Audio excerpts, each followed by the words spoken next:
The Red Sox have the 5th best record in baseball, but the Yankees have been even better. Tonight, Red Sox on Deck gets you ready for the first head-to-head battle of the season. And we'll have the latest on that battle in New York a few days ago. Also, Jerry Remy goes one-on-one with Sox General Manager Dan Duquette. And you'll meet Mr. Gustafson. You might not recognize him, but he's been famous for 50 years. Also, John Holt on the old-fashioned work ethic of Jason Varitek.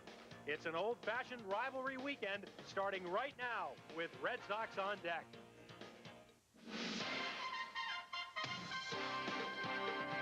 '68 Sports presents Red Sox on Deck.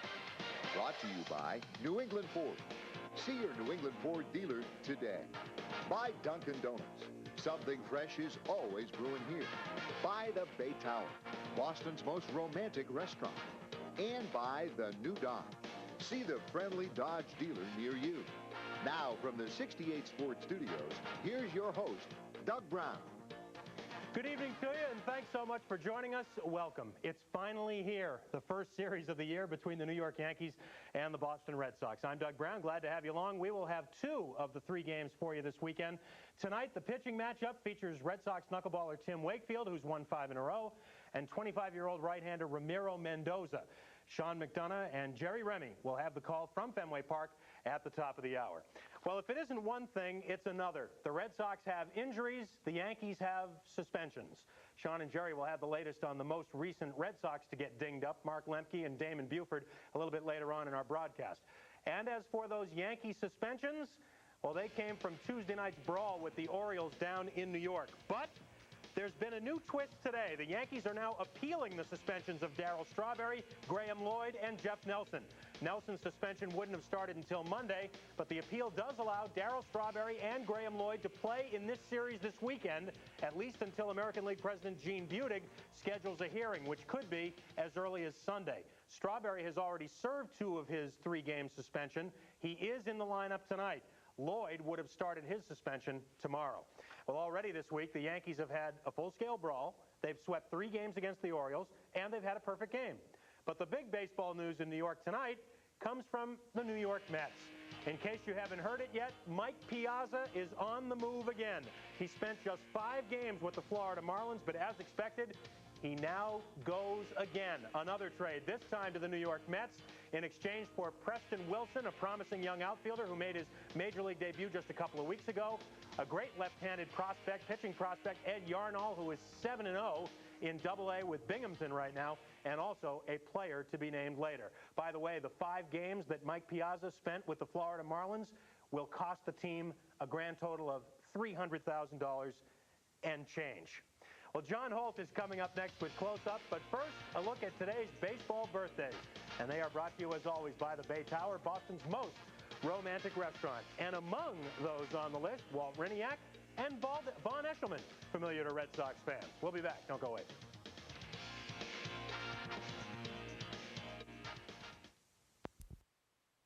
And now this 26-year-old rookie has become somewhat of a lucky charm for the Red Sox. John Holt has tonight's close-up on Jason Varitek. John? Thanks, Doug. Red Sox-Yankees games conjure up memories of years gone by. And if you're looking for a player that himself has that old-fashioned way about him, I offer up Sox switch-hitting catcher Jason Varitek, a true throwback, and maybe the only person on the team who sprints to his position as feverishly as Wendell Kim.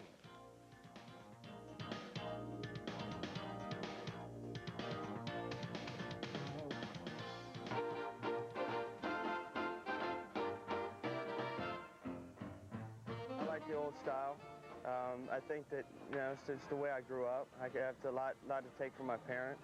They always, whatever I did, I had to give it 110%, or so I wasn't allowed to do it. It's not necessarily a old throwback, but doggone it, man, it's something you like to see, and everybody, it kind of rubs off on the other players, and the results are being shown. The results can't be ignored. The Red Sox are an amazing 15-1 when Varitek is in the starting lineup. A videotape of the way he hustles, sprinting everywhere he goes, should be required viewing for every young ball player. It was Pete Rose who used to race to first base after a walk, and it was Jason Varitek who sprinted around the bases following his first Major League home run 2 weeks ago. That's a well-hit ball to center, way back, and gone. Yeah, well, I mean, that's something that I do. I run hard. I may have ran a little harder than I normally do, being my first one, but I mean, I don't spend much time, you know, going slow around the bases, because I got to get my equipment back on and get back out on the field.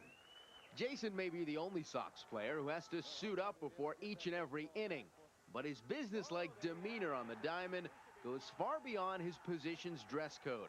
The player, regarded by many as college baseball's all-time best catcher, is committed to proving he can be more than an outstanding amateur.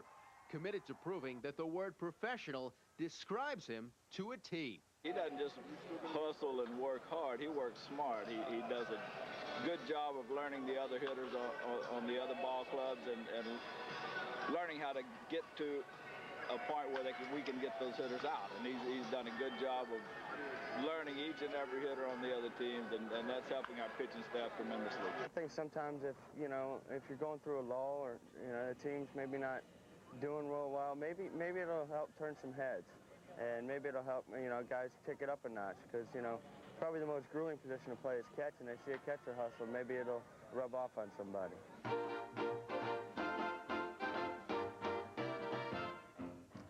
As you may sense, Varitek is all business, even during interviews. The one time he did let loose was when I asked what it was like to catch knuckleballer Tim Wakefield. Jason jokes that Wake's knuckleball is a lot like the changeup from the RBI Nintendo video game. He'll contend with it again tonight, too. Yeah, he's starting and catching Wakefield and batting eighth. Looks like he's going for that Nintendo endorsement, too. Thanks, John. Appreciate it. The Red Sox and Yankees coming up shortly from Fenway Park. But next from Fenway, Dan Duquette and Jerry Remy. That's when Red Sox On Deck rolls on. Stay with us.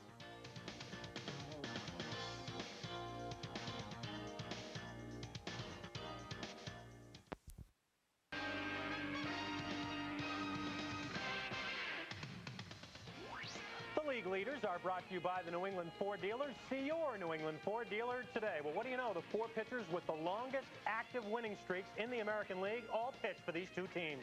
Wakefield and Martinez for the Red Sox, Wells and Cone for the Yankees. Welcome back to the show. Well, it's probably fair to say that it isn't just the players that are looking forward to these 7 games with the Yankees this weekend and next weekend. Time for another Friday visit now with Red Sox Executive Vice President and General Manager Dan Duquette. He's standing by over at Fenway Park with our Jerry Remy. Guys? Okay, well, thank you, Doug. And Dan, this is a big weekend in Boston, obviously. Baseball tradition. The Yankees are in town, and I think everybody gets pumped up for it, not only the media, but I think that brings the players to another level. Now we have 3 front office people, yourself, John Harrington, and John Buckley, all from New England. What about the front office? They get pumped up, too? Well, there's a certain buzz around the ballpark whenever you have the top teams, and the Yankees, of course, are a great rival. And everybody wants to do well when people are watching you. And with the focus of New York and Boston together, you got everybody on the East Coast following the Red Sox this weekend. And we'll have not just great crowds, but we'll have a lot of interest. Everybody will be watching and listening throughout New England and throughout New York. And you know, every time these two teams play, you play for the geographical bragging rights. You know, even if it's only for a day. It's just a great rivalry, and it's nice that they're in here early and that, you know, we're right near them at this point in the season. Well, let's talk a little bit about your team coming into this series. Obviously, injuries are a major factor in it, but not to use an excuse. When you have injuries, though, it brings other people to the forefront, and one guy that's really stepped up and done a nice job is Mike Benjamin. Well, Benjamin's done a great job. He's made all the plays defensively at shortstop. He's contributed offensively. He's moved runners. But the biggest thing is he's given the pitchers a lot of confidence. We've got a good pitching staff, and when you have an injury to a top player like Nomar, it's nice to have somebody of Benjamin's caliber and experience and ability to step in and do the job. Now, you know, Nomar, there's a chance we'll have him for next week's series, but we're not going to have him this week, and everybody knows that. But the good thing is that we've got players like Benjamin that have filled in. Lou Merloni has come up and done a nice job contributing offensively and making the routine plays, and that's what you're looking for when you have a good organization, when you have some depth.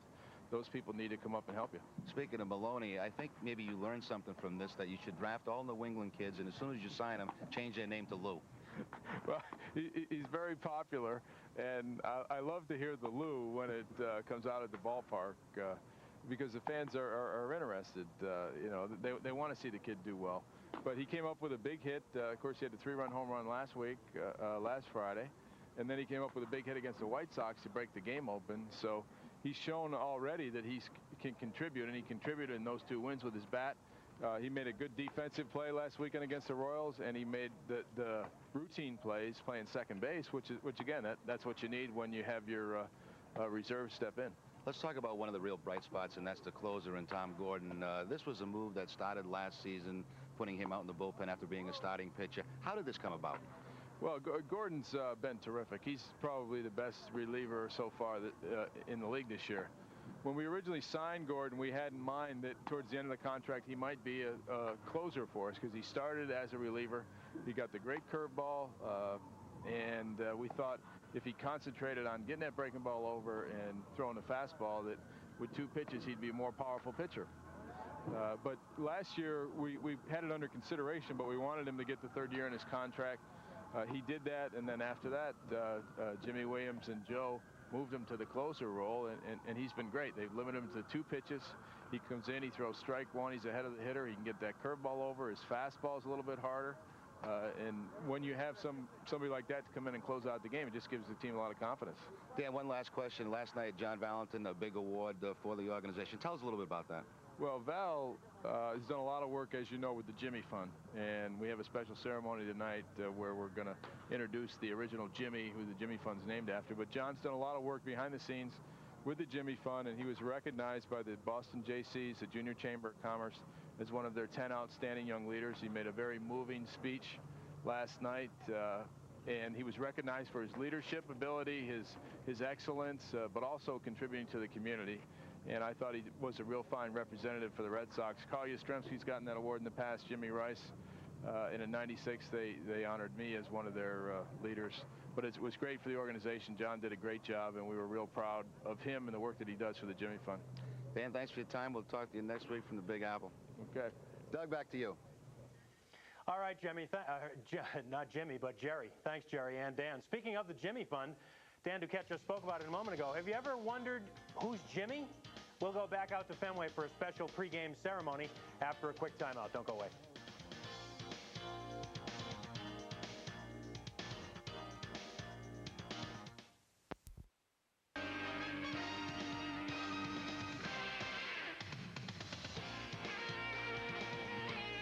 Welcome back to Red Sox on Deck. Sox and Yankees coming up in just a few minutes. And a reminder quickly for those of you on the flagship stations that we will have another post-game edition of 68 Sports Night with Butch Stearns taking your calls.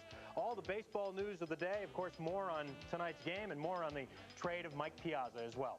Well, the Red Sox have become so closely identified with the Jimmy Fund over the years, it may surprise you that the 12-year-old cancer patient who inspired the name of the charity was a Boston Braves fan. He was given the name Jimmy to conceal his identity. There's a special ceremony over at Fenway Park tonight to honor the birth of the Jimmy Fund. Let's get over to Fenway to Ed Brickley, the public address announcer. And now, ladies and gentlemen, boys and girls, we ask that you please direct your attention to the field area in front of the Red Sox dugout for a very special ceremony which will be presented to you by former great Red Sox broadcaster Ken Coleman. Thank you. Thank you, Ed Brickley. And good evening, ladies and gentlemen. I've had the privilege of spending 20 summers of my life in this great ballpark. And I've been on this field countless times for special events, like the retirement of the 4 numbers that you see out there by the Jimmy Fund sign. Number 1, Bobby Doerr. Number 4, Joe Cronin. Number 8, Carl Yastrzemski. And of course, number 9, Ted Williams. And I know how much Ted would like to be here with us tonight. This is a very special night to me because we're going to bring back someone who is almost a bigger part of this ballpark as Ted is. Standing alongside me here are some special people. Lou Perini was the president of the Boston Braves when the Variety Club of New England and Dr. Sidney Farber approached him with the hope that he would help in the fight against cancer in children. Mr. Perini accepted that challenge, and today, Lou Perini's son carries on this effort. He and his wife, Eileen, who have lost a son to cancer, have established the David Perini Jr. Quality of Life Clinic at the Dana-Farber Cancer Institute. Please welcome David Perini.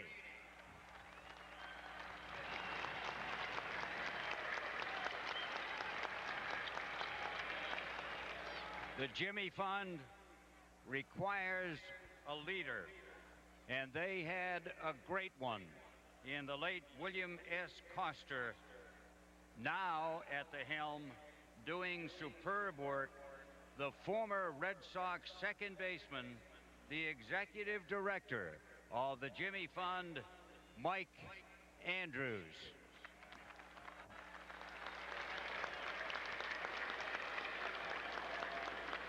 The Red Sox first got involved with the Jimmy Fund unofficially, but when the Braves left Boston, Lou Perini asked Tom Yawkey if the Red Sox would make the Jimmy Fund their official charity. And they did. Did they ever? And when Mr. and Mrs. Yawkey left us, the Red Sox carried on, led by their chief executive officer, John Harrington.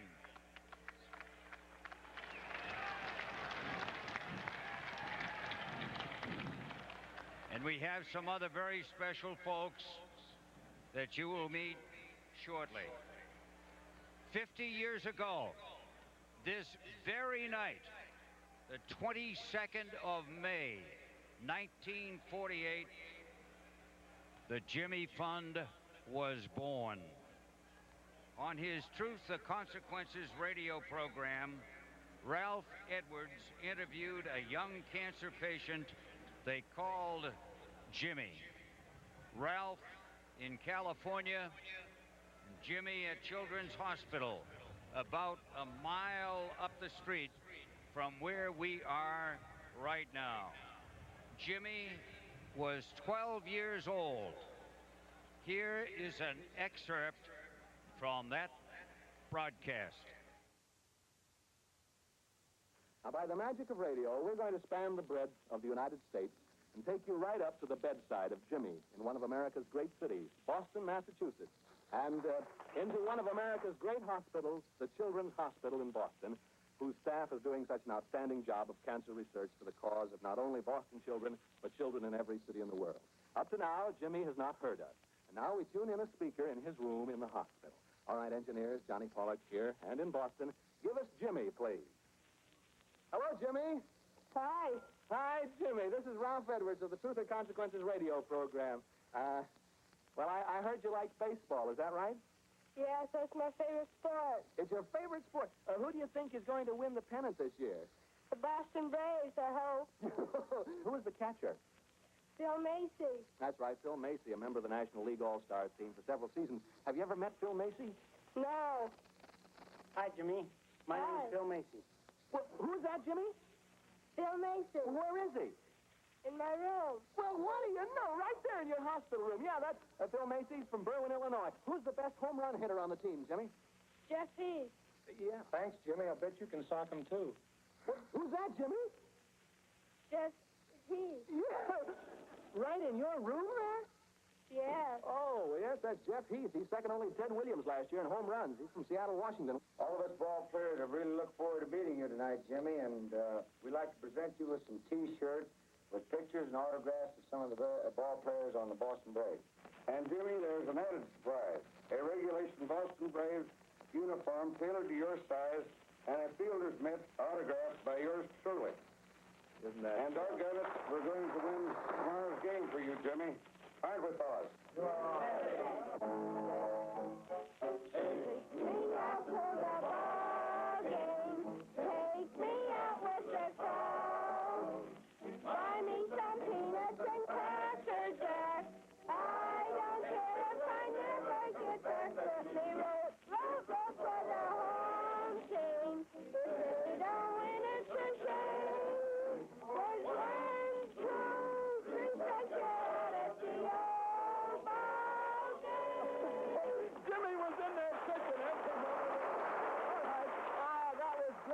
Jimmy, just great.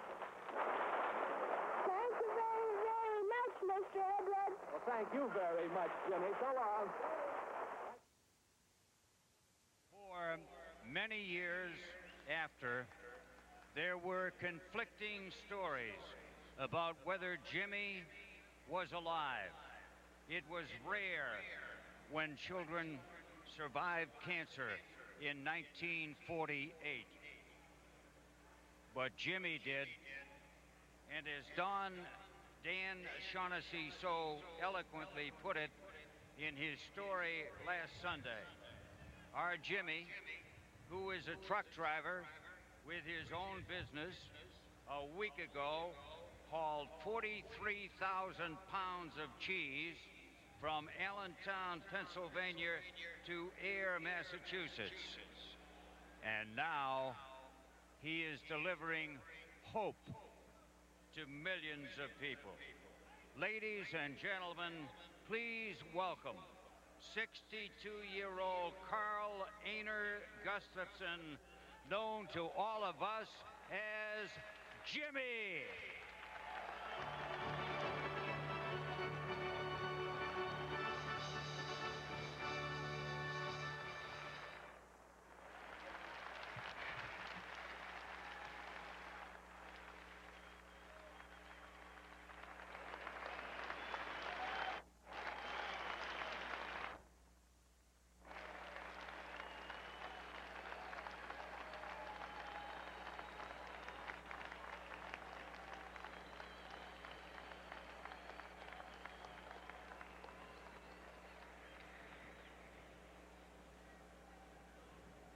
Standing here with my family behind me, my wife, Gloria, my daughters, Lynn and Lisa, and my grandchildren. I'm sure you can see what I'm thankful for. They are really what helping in the fighting of cancer is all about. All of you baseball fans, and lots of people from all over New England and the country, help give me and countless other families this, a wonderful life. 50 years ago, I was a scared, sick little boy when the Boston Braves gave me this uniform.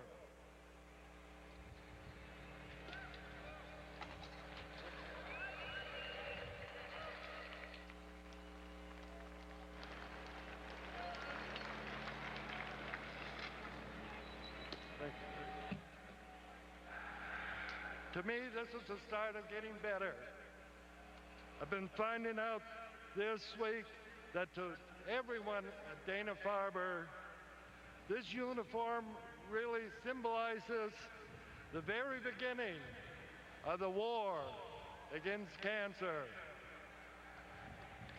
Well, in 50 years, I've come a long way. And cancer research and care have certainly gone a long way too. But I hope we don't forget there's still a lot of kids today who need our help and care. So now I'll call with almost the same words I said to Ralph Edwards and the Braves so many, many years ago. This time, I hope the Red Sox win the pennant. Thank you. Thank you very, very much.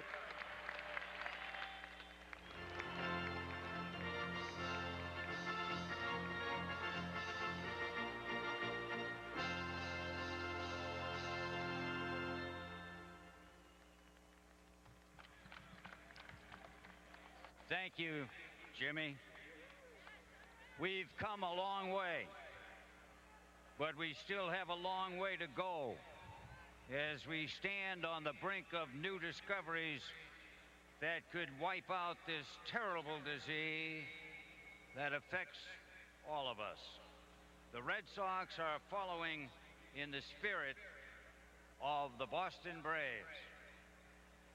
with us to make a special presentation are two of the Red Sox who, like many others over the years, have given their time and talent and energy and effort, and they're here to help us once again. One of the greatest players to ever wear a Red Sox uniform, a former honorary chairman of the Jimmy Fund, now the team's batting instructor, a member of the Red Sox Hall of Fame. Let's hear it for Jim Rice.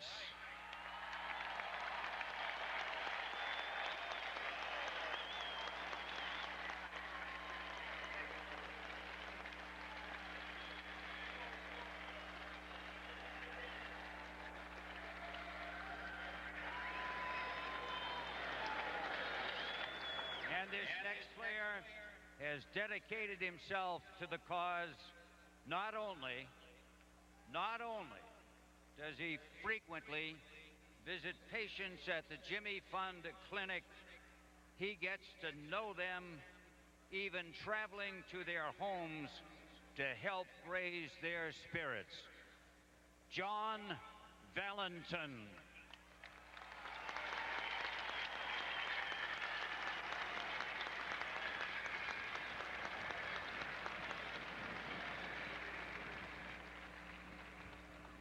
Now, ladies and gentlemen, boys and girls, let's welcome another young Jimmy Fund Clinic patient who will stand for our recommitment to finding a cure. 11-year-old Xavier Lugo from Hyde Park.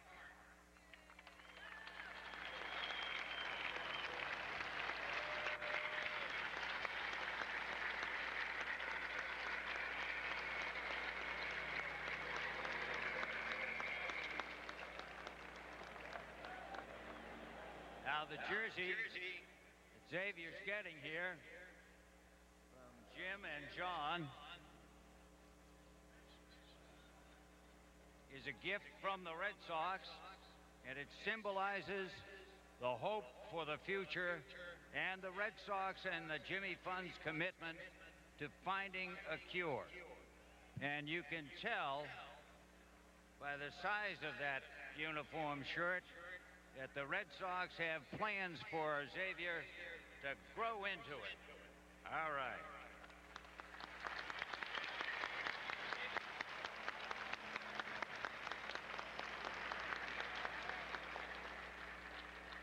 The Jimmy Fund thanks the Red Sox and their wonderful fans, all of you, for this magnificent night. Now, please join me in a round of applause to show support for everyone who is fighting cancer. And let's commit to redoubling our efforts. I know you'll all continue supporting the Jimmy Fund because it takes more than courage to fight cancer. Let's hear it.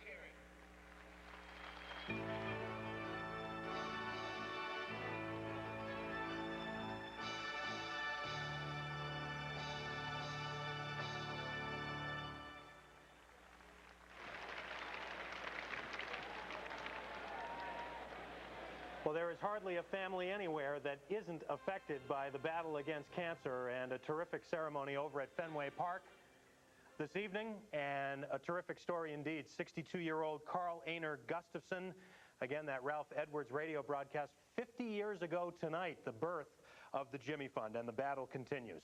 Well, the game is next from Fenway Park. A quick reminder, we will have another Red Sox on deck for you on Sunday afternoon before the final game of this three-game series. We'll be with you for that at 12:30.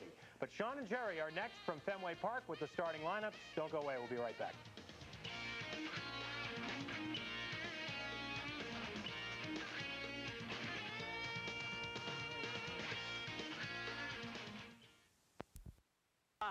But fighting is never the answer, unless you're fighting for the respect of your arch rival. The Red Sox would like to be perfect this weekend and take a step closer to first place. But it's New York who knows all about perfection so far this season. The Yankees invade Fenway tonight in a battle between number 1 and number 2. Next on 68 Sports.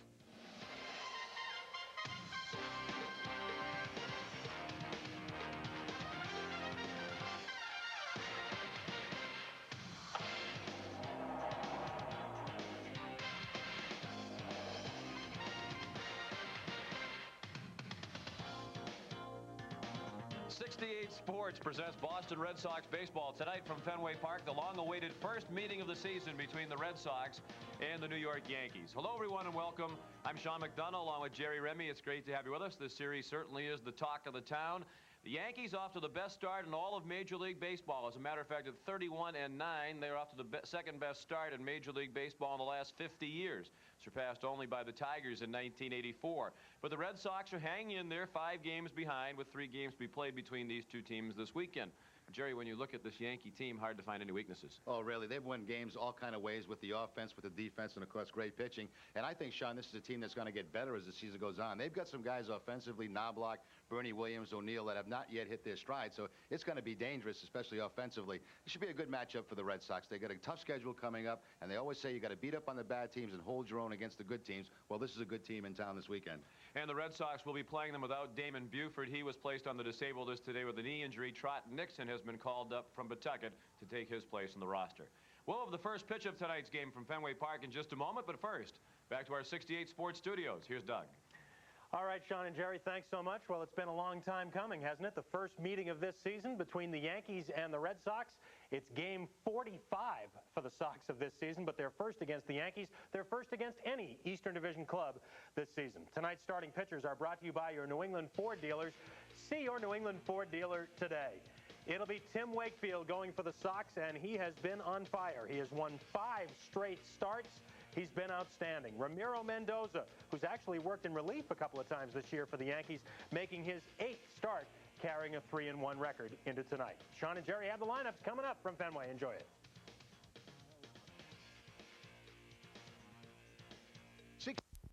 Fenway Park, and ready for tonight's ceremonial first pitch. Once again, here's Ed Brickley. Carl Inger Gustafson, who is fondly known as Jimmy, along with Xavier Lugo, one of our special friends from the Jimmy Fund.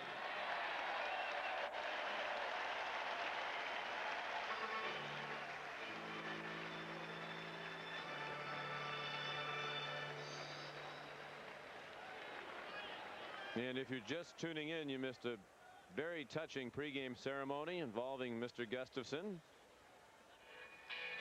The original Jimmy from 50 years ago, now 62 years old. And the Red Sox are taking the field.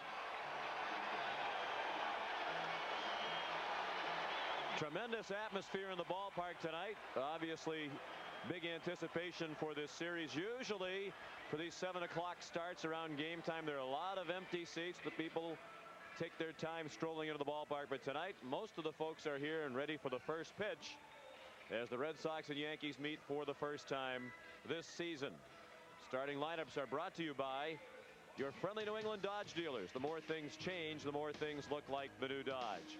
The Yankees, with the best record in baseball at 31-9, have Chuck Knobloch, the second baseman, leading off. Derek Jeter is the shortstop. Batting third in right field, Paul O'Neill. The cleanup hitter, first baseman Tito Martinez. Bernie Williams is in center field. Darryl Strawberry, the DH, will bat sixth. Tim Raines makes the start in left field. Jorge Posada is the catcher. And batting ninth, third baseman Scott Brocious against knuckleballer Tim Wakefield, and he's on a roll. He really is. 5-1 now on the season, a 4.13 ERA. And that ERA has been coming down with every start. He's won 5 in a row. His most recent against the Kansas City Royals, that was on May 15th. Tim is 2-2 in 4 games started in his career against the New York Yankees, and he's just not walking anybody. As a matter of fact, he's in the top 10 as far as fewest walks per 9 innings in the American League. And the defense behind him is brought to you by Toyota. Red Sox 9th in the American League in team fielding. They have Troy O'Leary in left field, Darren Lewis in center, Darren Bragg in right, John Valentin at third base, Mike Benjamin at short, Lou Merlone for Mark Lemke at second, Mo Vaughn at first, and Jason Varitek gets the start behind the plate. And that's a new look for the Red Sox in recent days, with the Yankees starting a right-handed pitcher, Ramiro Mendoza.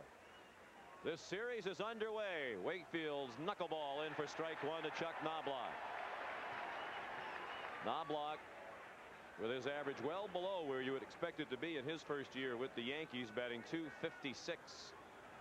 2 homers, 10 runs batted in. He pulls one foul, and he's in the hole 0-2. Tim McClelland is the home plate umpire tonight. John Hirschbeck has the plays at first base. Rich Garcia, the crew chief, at second. Mike Riley at third. This is clearly one of the best umpiring crews in the American League here for the big series this weekend. Check swing at a knuckleball that was just a little bit high. Gusty wind conditions here tonight. We'll see if that helps or hurts the knuckleballs of Wakefield. The wind out of the northwest at 17 miles per hour. That one looked good. McClelland wouldn't ring him up. It looked like Wakefield wanted the call as he turned away. Breeze blowing in from left center toward the first base line. Should knock down anything hit to left. And now from 0-2 to 3-2. Breeze gusting up to 25 miles per hour. The temperature 67 degrees and a little bit cool when you factor in the wind.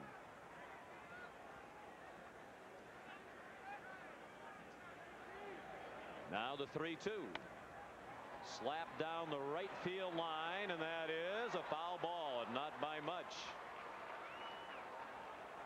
That's a ball that you would expect to slice and get pushed toward the stands by the wind, but that hugged the line all the way down and nearly dropped in fair territory. First looked at it, Sean. I thought it dropped right on the line, but you see clearly on replay it's just in foul territory.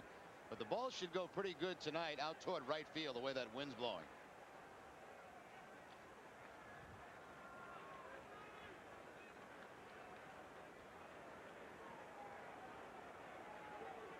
Another 3-2 from Wakefield, and the knuckleball drifts high. Wakefield thought he had him early in the count and didn't get the call from McClelland, and now a good base runner is aboard. Knobloch at first to start the ball game. Now the Yankees are second in the American League in stolen base. They have 50 as a team. Knobloch has 9. They are second to the Toronto Blue Jays, but that's the big difference in the Yankees this year. They've got some guys that can run and steal bases. Not the power hitting Yankees so far this season, but it's guys winning games with a lot of different ways.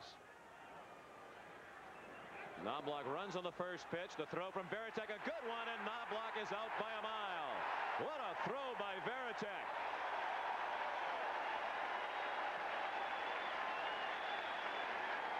Right now, Jason Varitek is making a bid to become the everyday catcher for the Red Sox, and he's really throwing well. 29% coming into the game, and plenty to spare there to get Knobloch at second base. He got some help with the quick delivery from Wakefield. Well, you'd think they'd have a tough time throwing out runners with Wakefield out there because the ball comes up there so slowly, usually in the high 60s or about 70 miles per hour, but he gets it to the plate quickly. But still, when you're the catcher and you have to handle the knuckleball cleanly and then get ready to throw, that has to be a little bit disconcerting too. Well, base stealers can't wait to get on against a knuckleball pitch because they feel that's a gimme. You know, they're going to have an easy stolen base. All those things have to work right for them to throw them out, and it's been happening that way with Wakefield on the mound. Now the 1-2 to Derek Jeter. Knuckleball up under his chin. Jeter having a terrific season. .335 with 7 home runs and 28 runs batted in. He's tied for 4th in the American League in hitting. And Wakefield's gone to another full count. He walked Knobloch on the second 3-2 pitch a moment ago.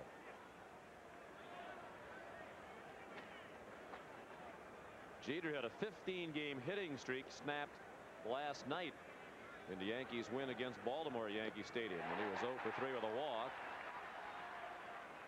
Tim McClelland calling that one a foul ball. Varitek and Wakefield chased after. They want to know why it's a foul ball, and Jimmy Williams has come up the steps of the dugout. It's unusual to see that reaction from both the pitcher and the catcher at the same time, feeling there was no contact. certainly tough to tell on the replay whether there was contact or not. No contact that time. Jeter goes down swinging for the second out of the ball game.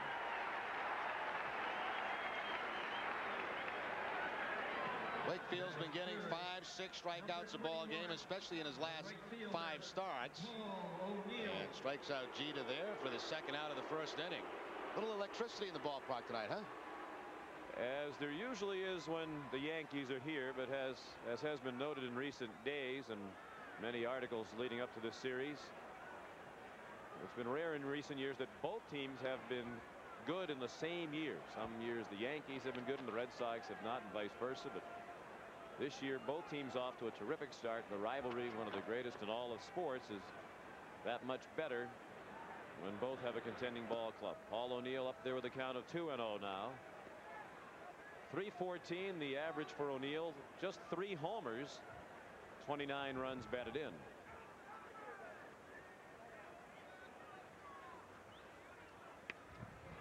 Fisted to short to Mike Benjamin. And the Yankees are finished in the first after half inning. No score on the 68 Sports Red Sox television network.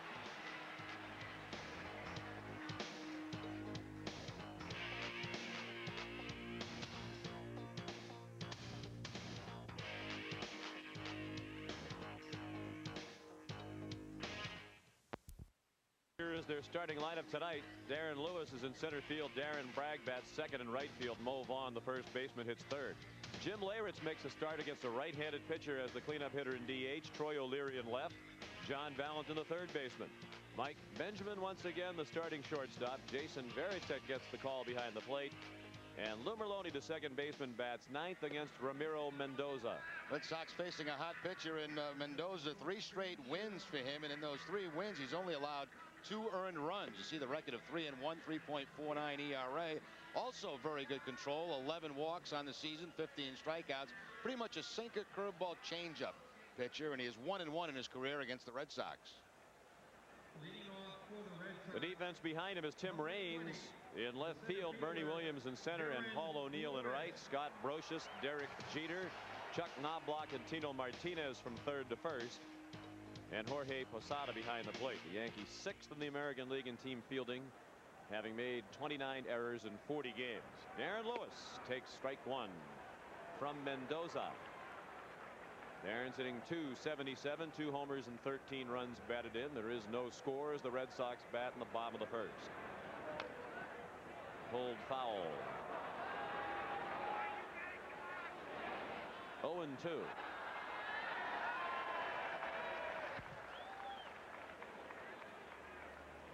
Red Sox still without Nomar Garcia-Parra. At the top of the order, he's still on the disabled list, eligible to come off on Sunday. Look out. Mendoza hit Lewis with an 0-2 pitch. Certainly didn't mean to do that, but that elicits a big reaction from the crowd. Of course, it pales in comparison to the episode they had with the Orioles a couple of nights ago, and thankfully so. Well, that was one of the ugliest fights I think I've seen in baseball in a long, long time. He's just trying to get the ball inside on the 0-2 count. Instead, he'll hit Lewis and put him at first base.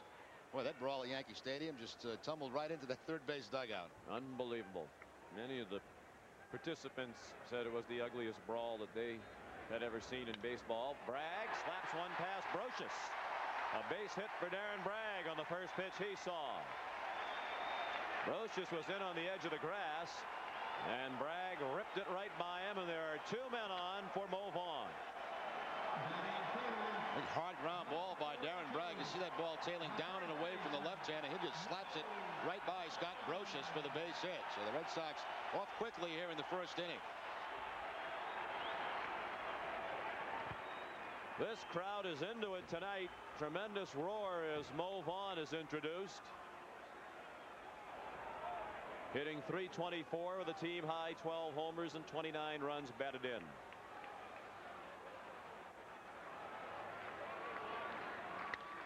Lined, played on a hop by Knobloch, and Jeter turns the double play. Chance for 3, but Lewis is safe at third. It was a one-hopper that Knobloch played, so the runners froze, thinking that Knobloch might catch it in the air, and Lewis really had to scamper to third to avoid a triple play. Oh, did this have 3 written all over it? That one hop to Knobloch, and he'll go to shortstop for 1. I thought at that point you may see Jeter go to third base to get the out on him, and then back to try to get Vaughn, but they get the short 2, and Lewis just barely makes it into third base. A well hit ball by Vaughn, but it got gobbled up by Knobloch, and now Jim Leyritz looks at ball 1. The former Yankee hitting .310 with 7 homers and 17 runs batted in. Jimmy Williams is giving him a start again tonight against a right-handed pitcher. It's the second time in a row now against the right-handers they've had Leyritz in there. And I think one of the reasons he likes him in the cleanup spot, he thinks that he's more of a run producer than Reggie Jefferson. Ball ran in on the hands of Leyritz, and he fouled it off his leg. Mendoza throwing in the low 90s at the moment. 90 miles per hour on that pitch. The previous pitch 91 to Leyritz.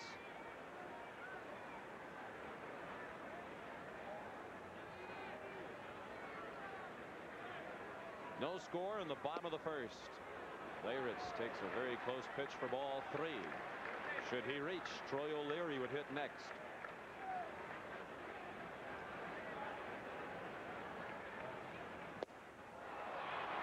Late swing for strike 2. Sean, you mentioned a 91-mile-an-hour fastball, and that's a sinking fastball. He throws a heavy ball, as the players call it. Another heavy one that Leyritz fouled off. One of the question marks about the Yankees when the season began and in spring training was starting pitching, but it has held up very well for Joe Torre. 3-2 pitch, he struck him out, so Mendoza escapes a jam in the first. After 1 no score, this is the 68 Sports Red Sox Television Network. Score after 1 inning. Middle third of the order coming up for the Yankees against Tim Wakefield. Tino Martinez leads off, hitting .326 with 6 home runs and 37 runs batted in. Ball 1 drifts high. Martinez just out of the top 10 in the league in hitting, 1 point behind Bobby Higginson of Detroit, who is in 10th place. Big swing and a miss, and Tino's just back in the lineup. He was the player who was hit by the pitch by Armando Benitez, touched off the brawl, and he had been in pain and trouble swinging the bat the last couple of days since being hit between the 2 and the 4. Gotta wonder what Benitez is thinking, because obviously he's got the Yankees mad at him, and his own teammates will not back him on this one. They felt he was wrong by hitting Tino Martinez.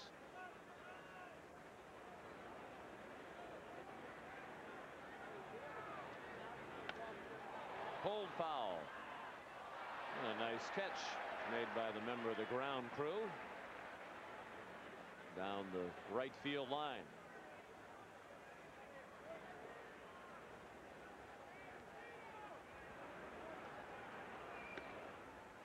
Ball 2 high. Yankees come into this series riding a 5-game winning streak. They've just completed a sweep of the Orioles. The lasting memory from that series will be the brawl of a couple of nights ago. Joe Torre said his team was already a close-knit team. If anything, the episode made them even closer, and the Orioles look like a team in total disarray right now. They've lost 8 in a row. Easily the biggest disappointment in baseball to this point of the season. Down to first. It bounced up into the midsection of Mo Vaughn. 1 out.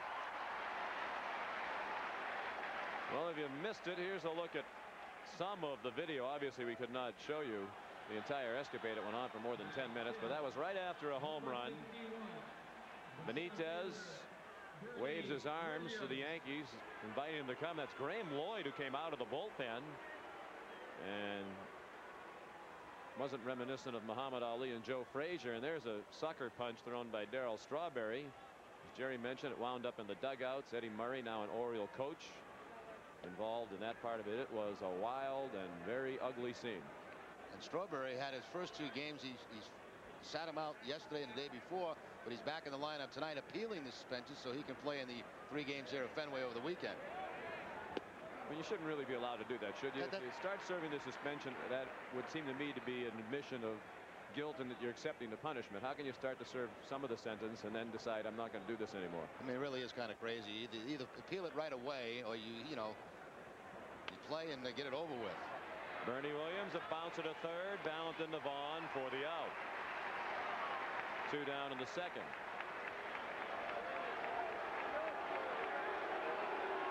And here are the boos for Darryl Strawberry.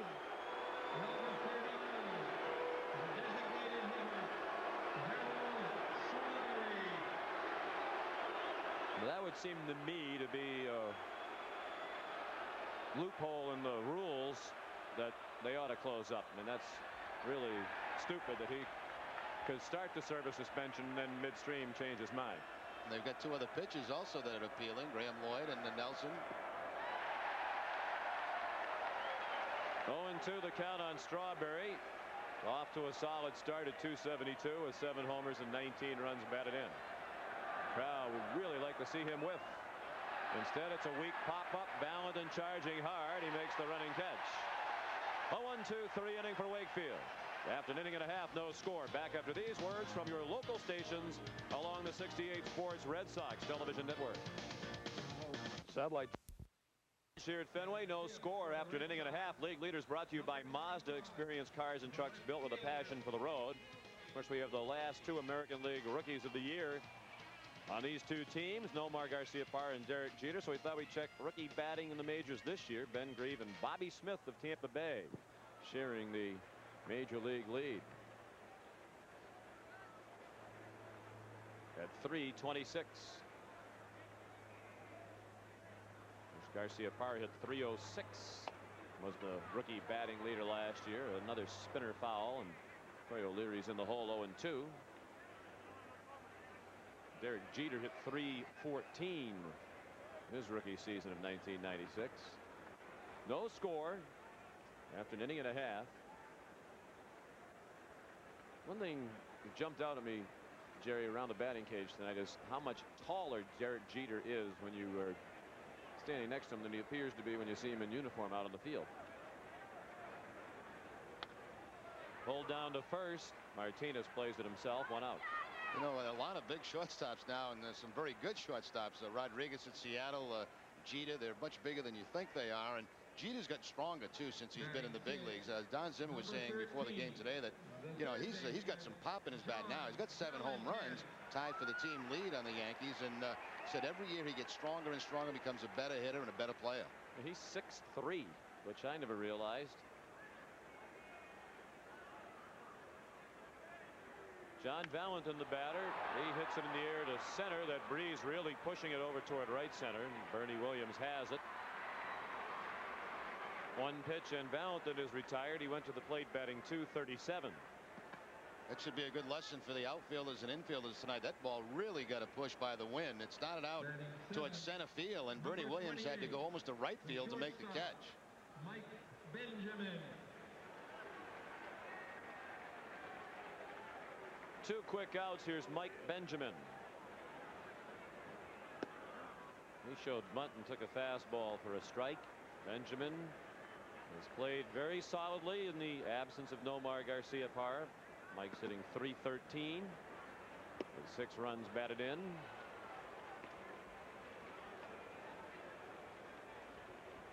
He's in the hole here, 0-2.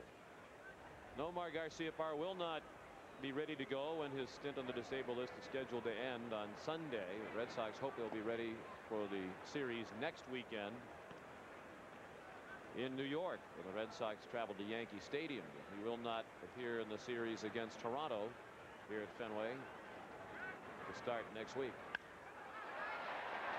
In left center, it's Williams making the running catch, and the Red Sox go quickly in order in the second. After 2, the Yankees and Red Sox are scoreless on the 68 Sports Red Sox television network. The third, use your phone and check out the most convenient way to purchase Red Sox tickets 24 hours a day through the new Touchstone ticketing system by calling 617-4824-SOX. This new and safe system lets fans purchase tickets at their own convenience any time of day. 2 innings played, no score. The Red Sox have 1 hit. The Yankees have not had a hit. Tim Raines looked at strike 1. Raines, a switch hitter, batting .316. 3 homers and 17 runs batted in. He's batting .327 from the left side this year. On the outside corner, strike 2. Tim Wakefield this year has thrown a first pitch strike 63% of the time. The league average is 56, so that's pretty impressive for a knuckleball pitcher. The 0-2 line to left, and O'Leary will have to play it on a hop. Raines is aboard to begin the Yankee third in a scoreless game. He has always been tough against Wakefield. He is 5 for 8 now in his career against him. And of course, Raines 3 stolen bases on the season. He has 798 career stolen bases. Of course, those numbers have slowed down the last few years, but that's a lot of SBs, isn't it, in a career? Sure is. With 2 more, he'd become just the 4th player this century to reach 800 stolen bases. Ricky Henderson, Lou Brock, and Ty Cobb, the others. Raines had an 8-game hitting streak snap last night, so he's back in the hit column.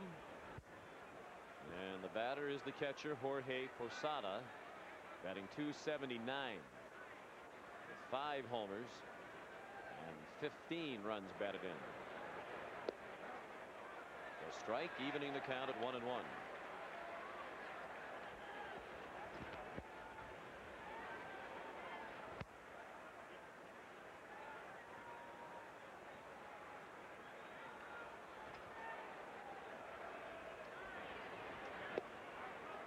Inside corner, strike 2.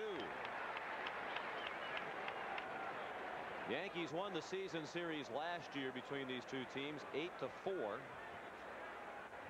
New York went 4-2 here at Fenway.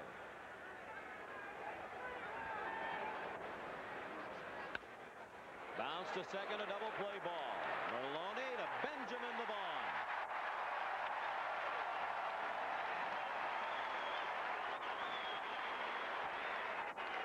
Well, double plays have been big early in the game. A big one against the Red Sox in the first inning when Vaughn into a double play.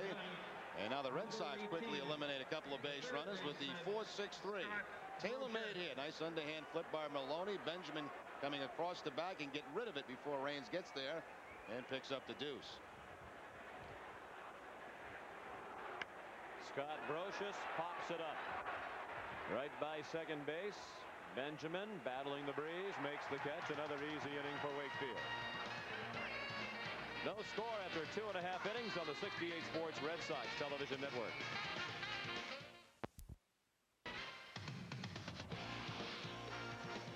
Scoreless at Fenway as we move to the bottom of the 3rd inning. Yankees and Red Sox. Spring means baseball. There's no better place than historic friendly Fenway to watch America's pastime. There are still plenty of good seats available for upcoming games. For ticket information, call the ticket office at 617-267-1700. I've heard that particular promo so many times now, I can't wait for summer. Time for the scriptwriters to come up with a new wrinkle. Jason Varitek bounces one to second. Chuck Knobloch threw him out. Knobloch to Martinez, and Varitek's gone on 1 pitch, because spring does mean baseball. It does, and but summer means baseball too. Yes, it does. Fall means baseball occasionally. Feels like fall tonight. It does. Perhaps this will be a preview of a cool fall night when these 2 teams get back together to play for the American League pennant. Wouldn't that be something if it could happen? But a long way to go in this season. Both teams off to a terrific start. They're scoreless tonight in the 3rd.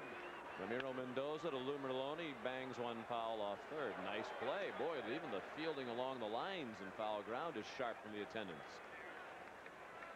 Everybody steps it up a level for a Yankee Red Sox game here at Fenway, even the ball attendants down the lines.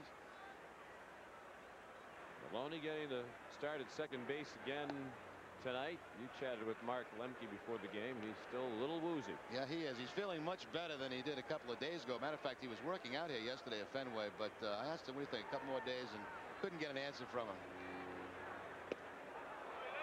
Maloney ducked out of the way of the Mendoza breaking ball. 2-1 on Lou, playing in his 9th game as a major leaguer since being called up from Pawtucket.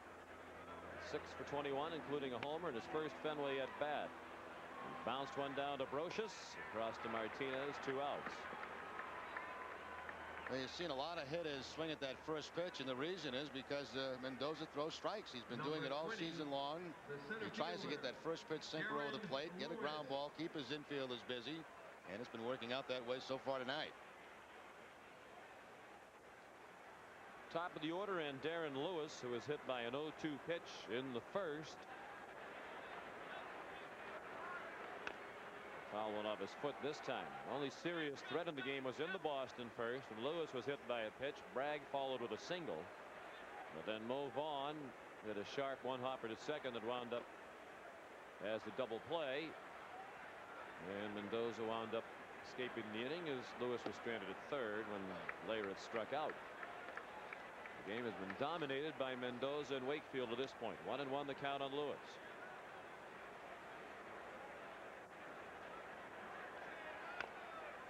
Chopper down the line. It stays fair. It's a hit, and it is a base hit for Darren Lewis.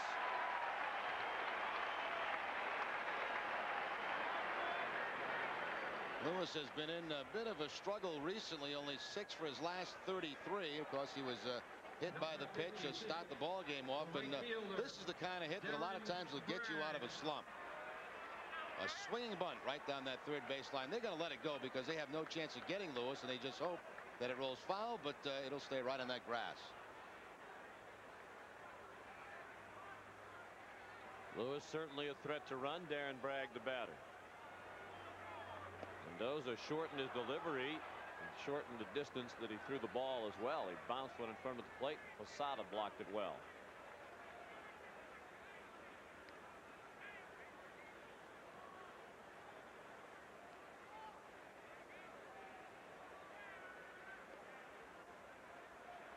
Mendoza from Panama. He's 25 years old.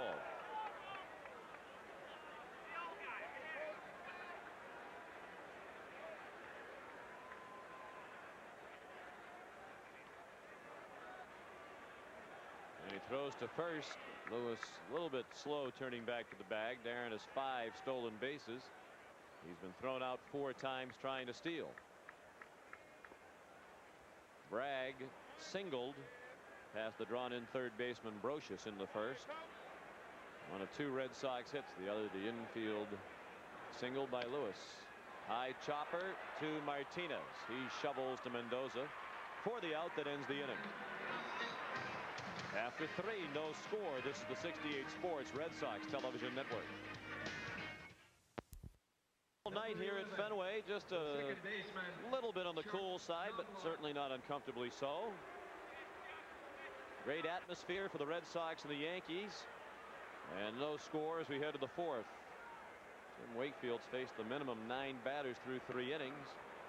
He's allowed just 1 hit and 1 walk. That went to the man at the plate, Chuck Knobloch. He was thrown out trying to steal to start the ball game. Knobloch, Jeter, and O'Neill coming up. Apparently that was high.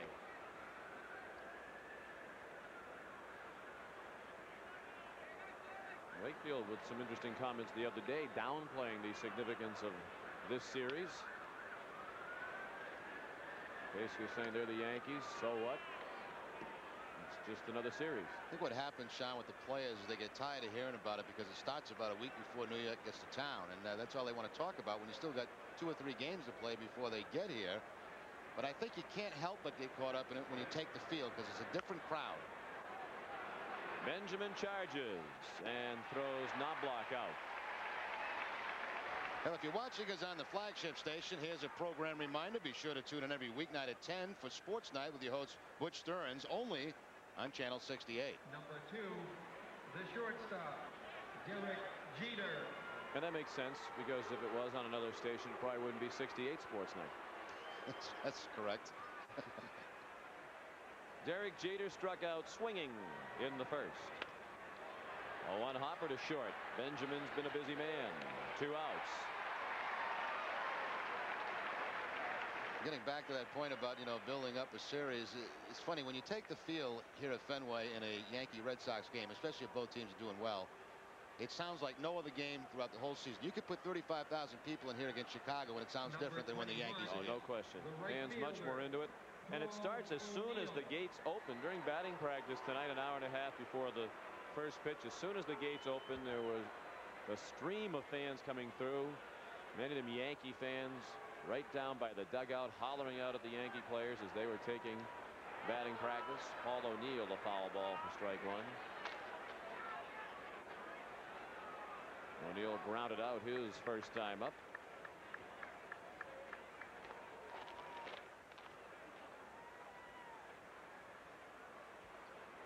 I saw a Boston police officer as I was walking up to the booth from the field tonight. He said, "Good luck tonight." I said, "No, good luck to you." This is frequently a busy night for the officers of the law. Now this is perfect too. A weekend series. A lot of New Yorkers down for the weekend. I saw New York license plates all over Storrow Drive this afternoon, messing up traffic. That's trying to get into the gap in left center. Lewis over to cut it off, and O'Neill has a 2-out single. That's the second Yankee hit. Each team has 2 hits now.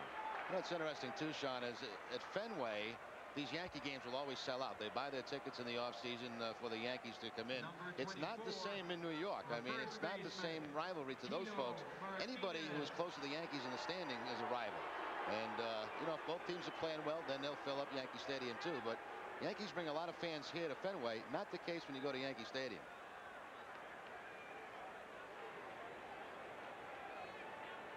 Tino Martinez pulls one down the right field line. That's a fair ball. O'Neill on his way to third as Bragg fires it in. It's a single for Tino Martinez. Back-to-back hits with 2 outs, and the Yankees have their first serious threat. Now they've got a number of guys in this lineup that have done well against Wakefield, and Tino Martinez, one of those players. 429 coming into the game tonight against Wakefield, and now 1 for 2. So with 2 outs, a couple of hits, the opposite field hit by O'Neill, and Tino Martinez moving him to third base with the single. Number 51, the center fielder. And Bernie Williams will try to break the scoreless tie. No score in the 4th. 2 outs, runners at the corners. Williams bounced out to the third baseman, John Valentin, in the 2nd inning. There's another switch hitter who elects to bat from the right side against the knuckleballer Wakefield. We've seen that over and over again this year. That's a bomb to left. Home run over everything in left field. A 3-run shot by Bernie Williams. Across, lands down straight into the parking lot. At least in that at-bat, the decision to bat right-handed against Wakefield was a good one, as Williams goes deep for the 5th time this year. And he has just recently started to go deep. He had a tough time getting his first home run of the season, but they're coming in bunches now. That is his 2nd hitting from the right side of the plate. He's got 5 total, and there was no question about this home run. I'm not sure if it hit the Coke bottles or over the Coke bottles for the home run. Darryl Strawberry tees off and sends one to left. Bear in mind that ball Williams hit was into a 17-mile-per-hour breeze. That flag blowing virtually straight in from left. A 3-run homer by Williams. Wonder if he was listening to the game on the radio and had an idea the ball might be coming. Looked like he had been waiting for that all night. 3-0 Yankees heading to the bottom of the 4th. We'll be back after these words from your local stations along the 68 Sports Red Sox television network. 3-run homer, and New York leads 3-0. The Red Sox have had a tough time with Ramiro Mendoza. His first pitch, a ball outside to Mo Vaughn. Mo came up with 2 men on and nobody out in the 1st and hit a 1-hopper to 2nd. Chuck Knobloch turned into a 4-6-3 double play. And just missed. 2-0 on Vaughn. Jim Leyritz to follow, and then Troy O'Leary against Mendoza. He was allowed just 2 hits. One of them an infield dribbler. Pulled foul behind first base coach Dave Joust. wanted to make sure he had not broken his bat.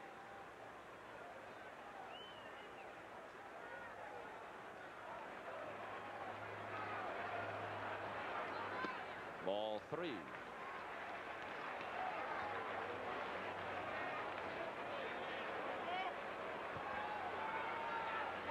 Mendoza has not issued a walk. He has hit a batter. That was the first batter of the night for the Red Sox, Darren Lewis. In the air in center field. Williams drifting back. And he makes the catch. Let's pause for station identification. This is the 68 Sports Red Sox Television Network. You're watching Red Sox baseball on WABU-TV Channel 68 Boston, WNBU-TV Channel 21 Concord, New Hampshire, and WZBU-TV Channel 58 Vineyard Haven, Cape Cod. 3-0 Yankees in the fourth. One out of the bases empty for Jim Leyritz. Sean McDonough with Jerry Remy. Delighted to have you with us. Leyritz delighted to be out of the way of that one. He wasn't sure if it was a breaking ball or not as it went toward him. Jim struck out, swinging to end the first. The Red Sox left a man at third base. Ball 2 inside.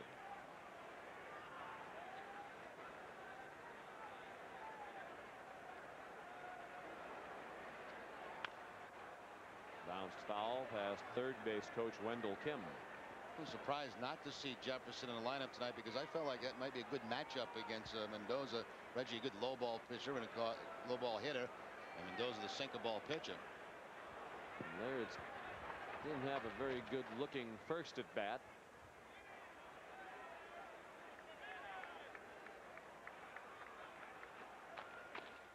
There's a very good hitter, Reggie Jefferson. Leyritz much better at bat this time. Line one in the center. Well, the Yankees and Sox get together tomorrow afternoon, and the action is on Nesson. Game time 1 o'clock. Our next telecast will be Game 3 of this series on Sunday. Tune in at 12:30 on Sunday afternoon for Red Sox On Deck with your host Doug Brown, and Red Sox baseball will immediately follow over most of our 68 Sports television network. Of course, in that game tomorrow on Nesson, David Wells will make his first start for the Yankees since he pitched the perfect game against the Minnesota Twins in his last outing. He'll be opposed by Derek Lowe. In our telecast on Sunday afternoon, it'll be Brett Saberhagen and David Cohn, who were once teammates with the New York Mets. The 0-1 to Troy O'Leary is low. David Wells has been busy since that perfect game. He's been popping up on David Letterman's show and Regis and Kathy Lee and Howard Stern's radio show. He's been in demand. Bounce to first. Martinez steps on the bag. They have to put the tag on Leyritz, and Jeter does with ease. Another double play. This one ends the inning. Second double play the Red Sox have bounced into in 4 innings against Mendoza. After 4, 3-0 New York. This is the 68 Sports Red Sox Television Network. The Red Sox are off to their best start. The Yankees continue to top them. What's the secret? Tune in to Red Sox On Deck Sunday for the answers. Red Sox On Deck 30 minutes before every Red Sox game on the 68 Sports Red Sox Television Network. Miro Mendoza has breezed through the first 4 innings against the Red Sox tonight. From Wakefield, touched up for a long home run last inning by Bernie Williams. A 3-run shot, and the Yankees lead 3-0 as they look for their 6th straight win. Wakefield's first pitch of the 5th was a strike to Tim Raines. And that one just missed. 1-1. Raines singled to left in the 3rd. Bottom 3rd of the order. Raines, Jorge Posada, and Scott Brocious coming up. Strike at the knees. 1-2. That home run given up by Wakefield is the first one he's allowed in his last 3 starts. No home runs against Minnesota and twice facing Kansas City.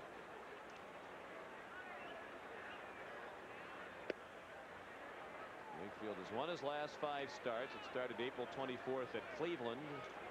Since then he has defeated Anaheim, Minnesota, and Kansas City twice.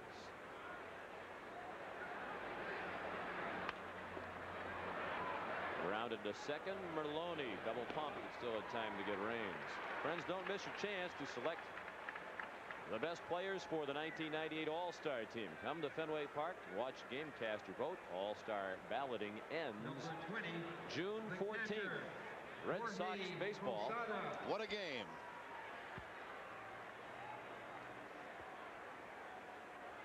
Says we do the same thing all the time. That's right. Little new wrinkle here tonight in honor of the big Red Sox-Yankee series. Jorge Posada bounced into a double play his first time up. He skies that to right. Darren Bragg, 2 outs. That time of night where outfielders and infielders can lose that fly ball. Not completely dark. We saw Sierra lose one here earlier on this homestand a couple of days ago under these same conditions. Number 18, the third baseman, Scott Brocious.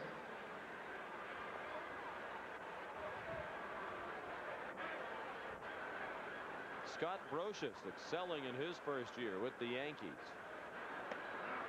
And he looks at strike one. Brocious popped out his first time up. He's now hitting .314 with 2 homers and 21 runs batted in. As the regular third baseman for New York, he rips that toward the wall and left. O'Leary will play it off the top of the scoreboard. Brocious will stop at first. A wide turn. O'Leary has really made a very nice adjustment to left field this season, playing the caroms off the wall with ease.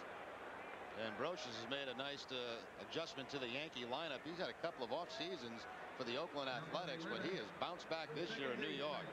There's a throw in by O'Leary right on the money, and that'll hold Brocious at first with the 2 outs.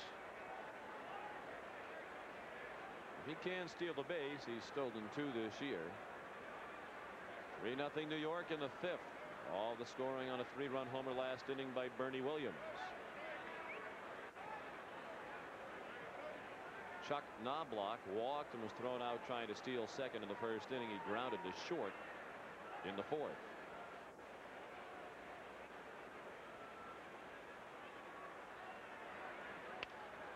Bounce down to third, an easy play for Valentin. He goes to Merloni for the out that ends the inning.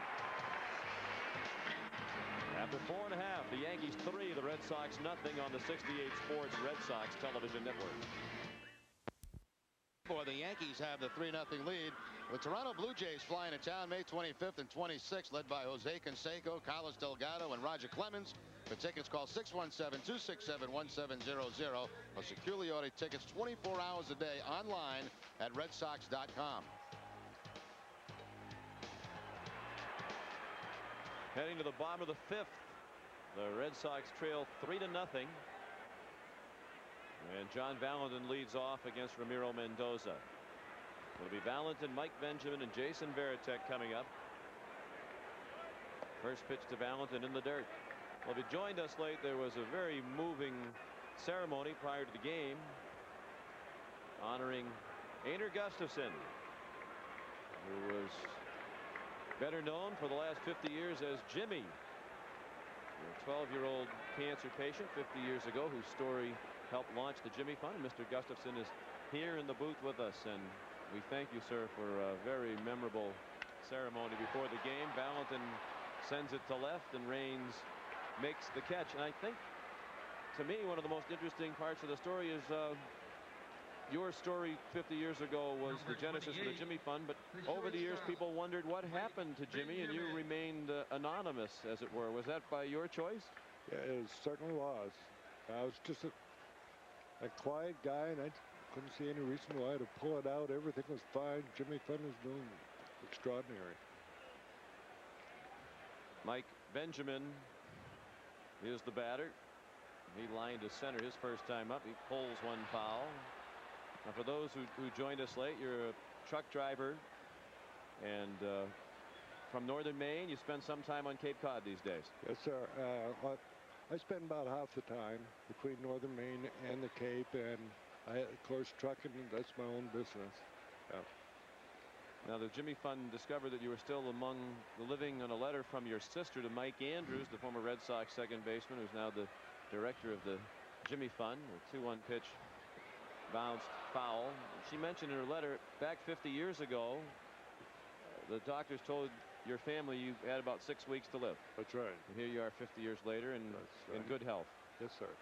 I was one lucky young feller. Down to first, Martinez makes the play. I'd imagine you're enormously proud when you see what the Jimmy Fund has become. Undescribable. And yesterday was really something, watching the whole thing. And you still follow the fortunes of the Red Sox. I know back then it was the Boston Braves who were your team, and you were visited by members of the Braves, but do you still follow the Red Sox? Oh, sure, certainly. When the Braves went, well, then, you know, I had to get a home team, and that was the Red Sox. Jason Varitek is the batter. Swing and a miss for strike one. 2 outs and the base is empty. 5th inning, 3-0. The Yankees lead on a home run by Bernie Williams in the top of the 4th. Bounce down to first, and Martinez makes the play. Again, Mr. Gustafson, thank you so much. We were all touched by your story. Delighted to see you here 50 years later in such good health, and continue cheering for the Red Sox. Thank you very much. It's been a special day for me. I bet it has. I'll remember it forever. Jimmy. And there was Mr. Gustafson, who did a great job at the microphone in front of this big crowd. It's not easy with that feedback coming through the PA system, and he handled it like a pro. Back in a moment on the 68 Sports Red Sox Television Network. Fenway, they've played 5 innings in 1 hour and 2 minutes. And Derek Jeter is the batter. Jeter struck out and grounded to short. Yankees batting in the 6th, leading 3-0. Well hit ball to center. Long run for Lewis, and he's there to make the catch.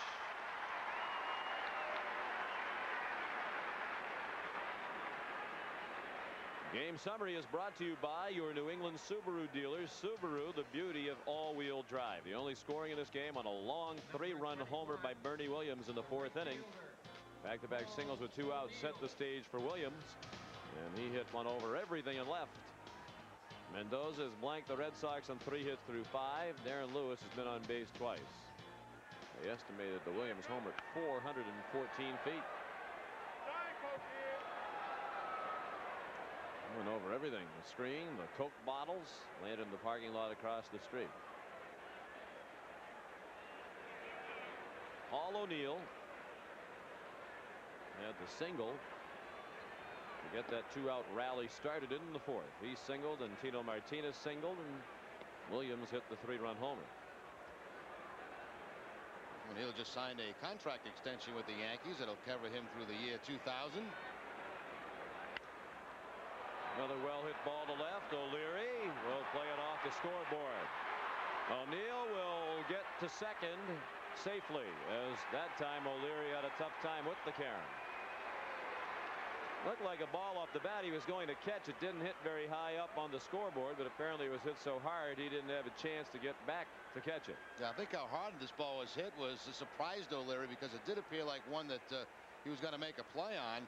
There's the bobble. O'Neill was going to stop at first base. Then when he saw O'Leary bobble the ball, he'll get himself into scoring position. So far, no error posted, so apparently it's a double for O'Neill. And he's in scoring position. Tino Martinez, who fouls one off to our left. Martinez grounded to first in the 2nd, singled to right, and scored on the Williams homer in the 4th.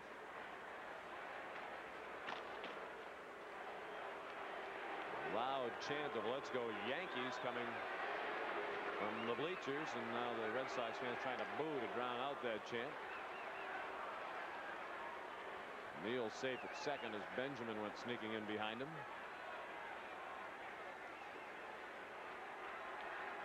Martinez outstanding this year with men in scoring position at .385.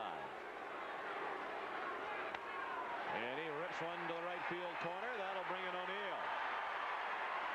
And it'll be at least 2 for Martinez. He's trying for 3. And he's there safely, as Benjamin couldn't handle the throw from Bragg, and the Yankees lead 4-0.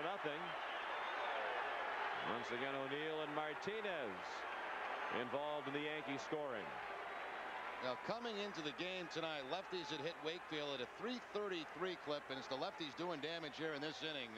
O'Neill with the opposite field double, almost the same thing as last time up. O'Neill going the other way, and Tino Martinez pulling the ball.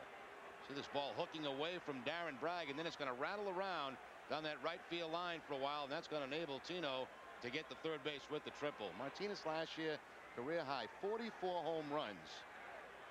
last season for the Yankees, and 141 RBI. Not a bad season. He's at third with his first triple of the year. And John Wasden is warming up in the Red Sox bullpen. Tino doesn't get many triples. Not a real speedy runner. That's his 9th major league triple, dating back to 1990 when he broke into the major leagues. So 1 run is in here in the 6th, and Jimmy Williams brings his infield in, try to cut down another. Martinez at third with 1 out. Bernie Williams the batter. Strike 1. Williams 1 for 2. He bounced to third in the 2nd inning, then hit that long 3-run homer over everything and left. In the 4th, the Yankees have added a run, and they're looking for more in the 6th. Outfield plays Williams to pull. He has a lot of room in right center. He tried to pull that one and missed it 0-2. Going to mention in the open, Sean, how this Yankee offense is probably going to get better as the year goes on, because a couple of guys have had slow starts. Bernie Williams certainly the case as far as the power numbers go. O'Neill and Martinez, their home run numbers down from what you'd expect. Knobloch is hit for a much lower average than you'd expect. You ordinarily look for him around 300. He came into tonight at 256.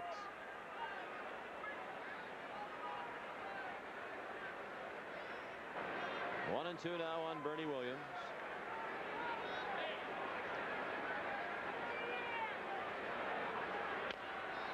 Chopped to short. The runner cannot move along as Benjamin throws out Williams. So Martinez is still at third with 2 outs, and now the infield can back up. Now, if they had a player at third base with a little more speed, they'd have played contact on that, and on that kind of ground ball, you had a pretty good chance of scoring. But Martinez not run well, and they hold him on the bag.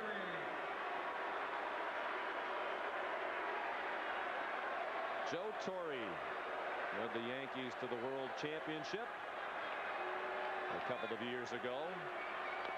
Darryl Strawberry rolled one foul off his foot. Strawberry at 265 now with an 0 for 2 tonight. He was popped to third and flied to left.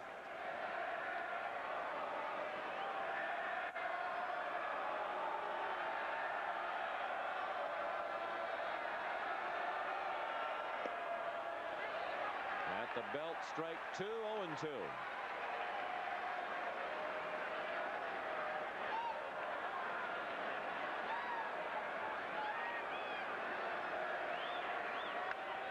Down the line, foul. The Red Sox obviously don't want to fall even further behind in this ball game. The Yankees have an excellent bullpen should Mendoza start to struggle. They get into the 8th or 9th with the lead. With Rivera out there, they're almost unbeatable. Wakefield gets the big strikeout, and the crowd particularly enjoys that one because it came at the expense of Strawberry. The Yankees get a run and leave a man at third. We'll be back after these words from your local station. This is the 68 Sports Red Sox Television Network. They've won 7 of their last 10. Jose Canseco has now hit 16 home runs.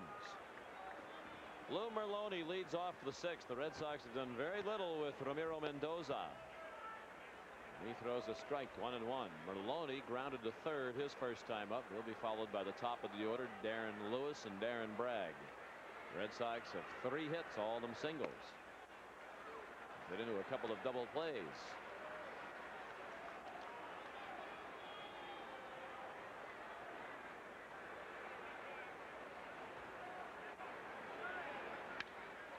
Well hit to left. Raines leaps and can't get it. It's off the bottom of the scoreboard. Merlone digging for 2. The throw from Williams not in time.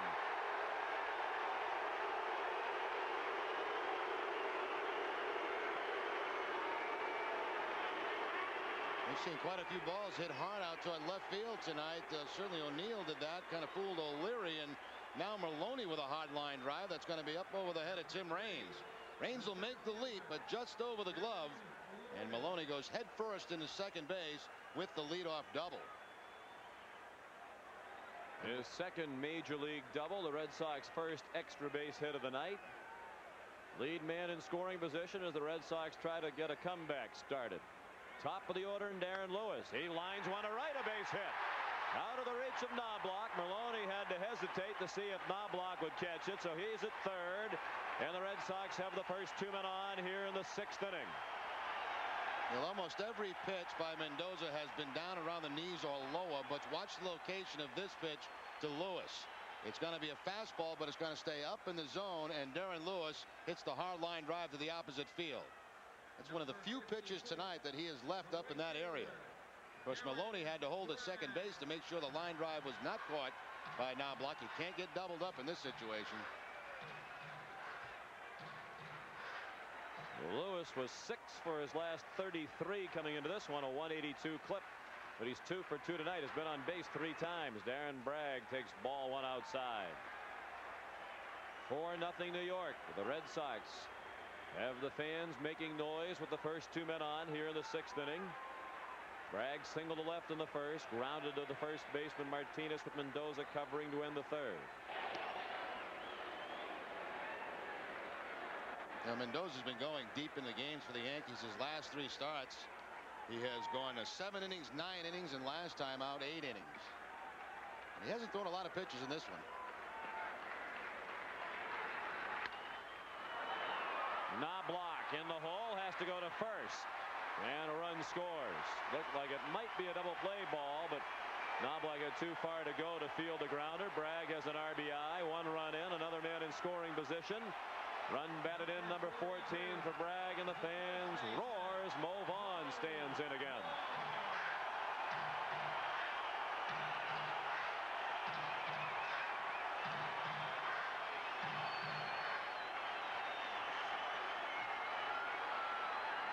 Maloney has scored to cut the deficit back to 3. Lewis at second, 1 out. Mo takes a ball low. Mo hit into a 4-6-3 double play in the first with 2 men on and nobody out, and it looked like the Red Sox might grab the early lead. And he flied to center almost to the warning track his last time up.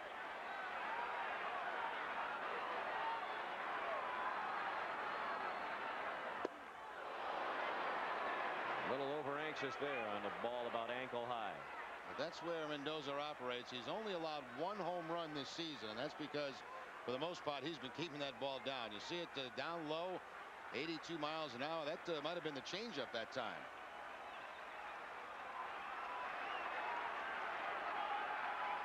Vaughn to be followed by Jim Leyritz. Fastball, and Low late on it, fouled it off to the left. That was the 90-mile-per-hour fastball.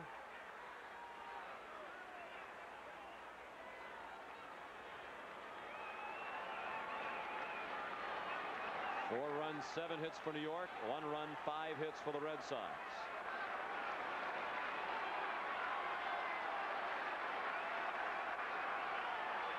The 1-2 to Vaughn.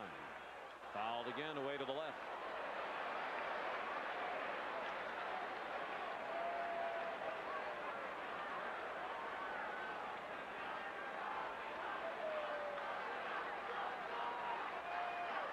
There's Leyritz waiting to follow.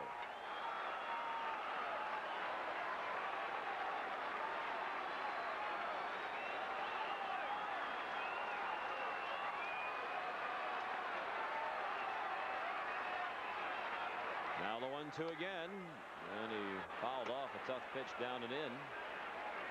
It's interesting, the changeups that he's featured to Vaughn have been inside, and all the fastballs that have been 90 plus have been away from Vaughn.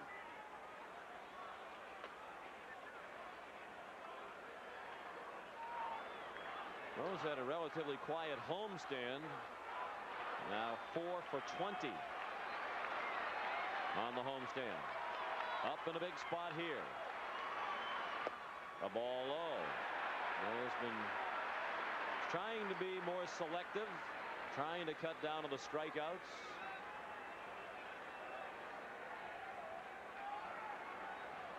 Some of that relates to, as you say, not always having run producers batting right behind him. He feels the burden of trying to knock in the run in this situation.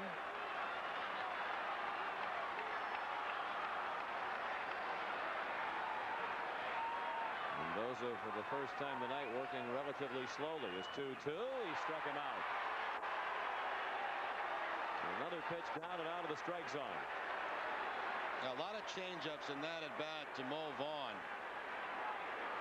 Take a look at the sequence of pitches to Vaughn in this last at bat. Here's a changeup that's down and in. Down and in again. Now the fastball away that Mo's a little late on. Fastball again away. Perfect location. Changeup down and in. Follows up with a fastball inside, and there's the changeup to put him away. So good mixing up of pitches that time. In and away from Vaughn. Leyritz looked at a strike on the outside corner. So Mo is now fanned 47 times and has the league lead by 1 over Jim Thome.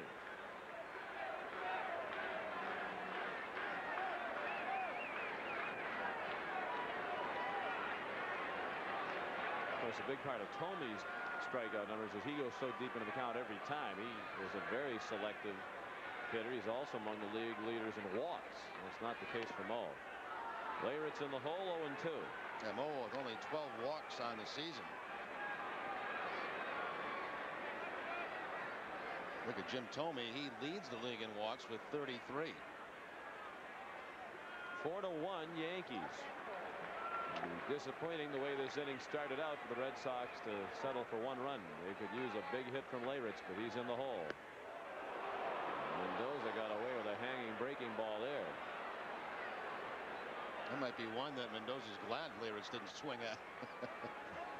Curveball, and you see it's up in the zone, and usually that curveball goes a long way. That was above the Mendoza line as far as Ramiro's concerned. Leyritz took it. And then he couldn't get to the high fastball. And the Red Sox do settle for 1 run. After 6, 4-1 New York on the 68 Sports Red Sox television network. Tim Wakefield has been outdueled by Ramiro Mendoza. One big pitch in the ballgame thrown by Wakefield was the home run ball hit by Williams. That's the difference in the game. The 3-run homer by the Yankee center fielder in the 4th. Tim Raines fouled the first pitch of the 7th off his foot. He singled to left in the 3rd, bounced out to the second baseman in the 5th. Jorge Posada on deck, and then Scott Brocious.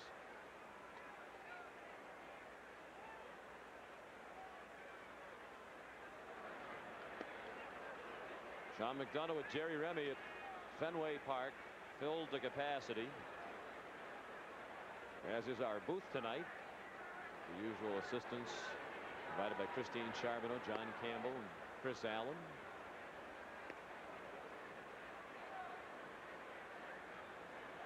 Visitors in the booth tonight, Ryan McDonough and Ryan Wilson. Well, it's a full house here in the 68 Sports broadcast booth.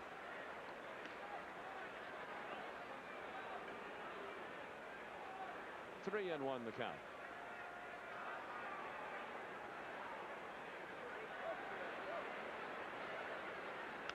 So Wakefield goes to a rare fastball, 76 miles per hour, and Raines fouled it off.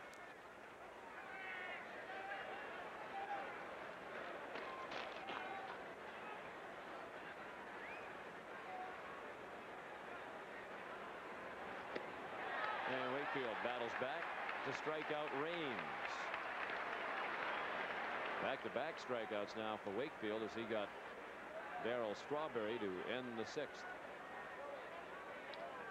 Well, it's hard to tell whether the wind tonight is helping the knuckleball because he's been so sharp the last few times out, regardless of how windy it is. There's the 68-mile-an-hour knuckleball on the 3-2 pitch, a 10-inch drop to pick up the strikeout.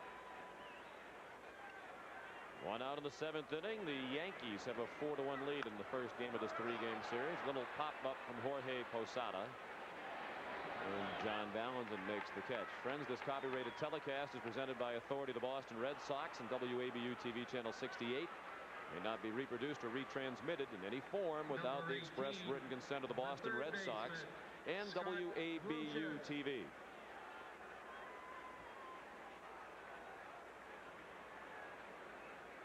Scott Brocious, the batter.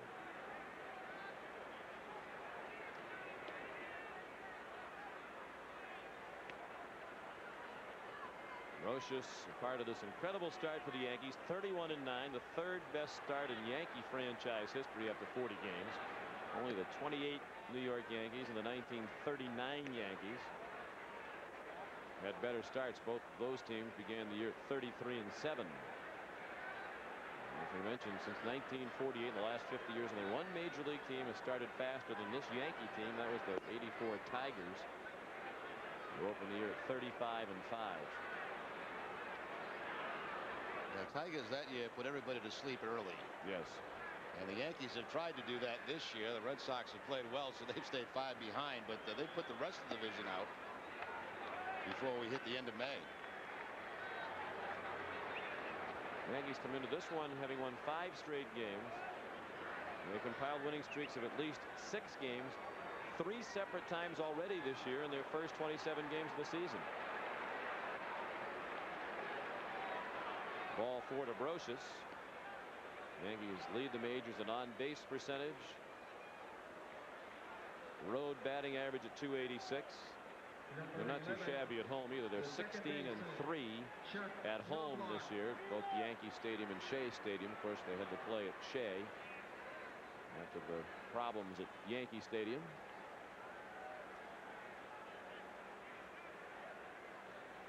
They have 15-6 on the road. That's the best road record in the majors. They started the season, what, 1-4, and there was already talk in New York about maybe replacing the manager. Just hold on a while. They pitch out, and Brocious is going. Varitek's throw got Brocious by a mile. Oh, Jason Varitek has thrown out 2 would-be base stealers tonight. 7th inning stretch. The Yankees still lead by 3 on the 68 Sports Red Sox television network.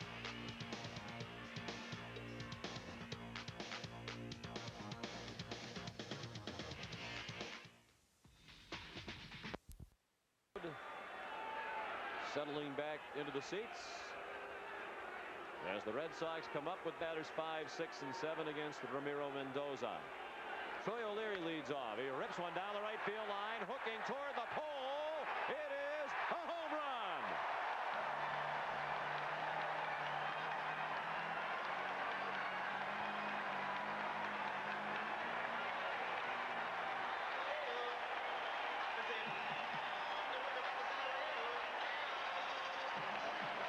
Number 12 for O'Leary, his 26th run batted in, and the Red Sox are within 2 now.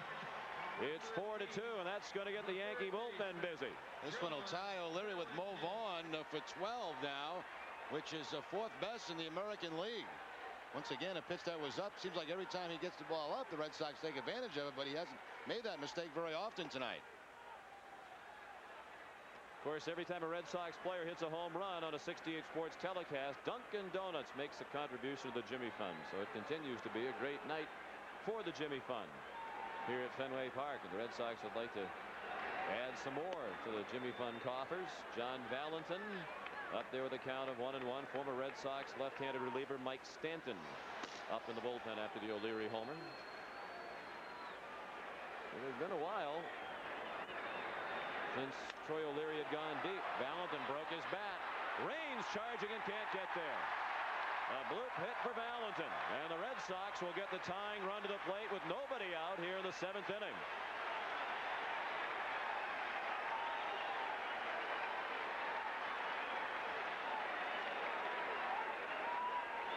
Ball runs right back in on the hands of Valentin. May have broken the bat, but still able to muscle the ball out in front of Tim Raines.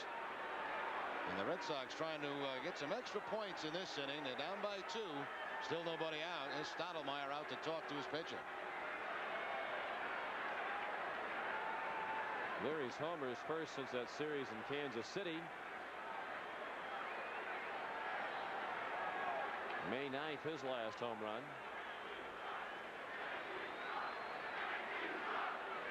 Line drive that looked like it might hook foul, especially with that breeze pushing it toward foul ground along the first base line, but it stayed fair. Take a look at the location on supervision. It's going to be up in the zone, and every time he throws one up in the zone, Red Sox do some damage with it. But the problem is tonight, they haven't been that many in that area. Took an outside pitch and hooked it, didn't he? Yes, he did. Mike Benjamin chops one down the line. Brocious elected to play it. Throw to first, and Martinez just was on the bag, so Benjamin's out. But the runner does move up into scoring position. Valentin at second with one out. Benjamin's now 0 for 3. Number 47, the catcher, Jason Varitek. Jason Varitek hasn't had many at-bats this season left-handed. With the 0 for 2 tonight, he's had 22 at-bats from the left. He's 4 for 22 left-handed. Under 200. He's grounded out twice tonight. He could tie it with one swing. Mendoza stepped off as Jeter was dancing around behind Valentin. Varitek at the plate. Lou Merloni on deck. Both bullpens busy at the moment. Slashing, swing and a miss for strike one. Rich Garces alongside Jim Corsi in the Boston bullpen. And Stanton has company from Jeff Nelson in the Yankee bullpen. 4-2 New York in the 7th. Varitek takes the ball down and away.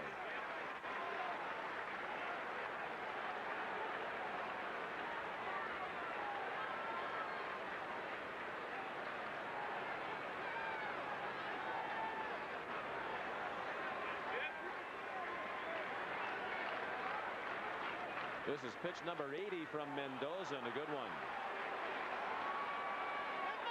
1-2 the count. A good changeup that time for Mendoza, sinking it down and away from the left-hander. One look on supervision to see the location, and 84 miles an hour. His fastball 90-91. That changeup's been around 83-84 consistently.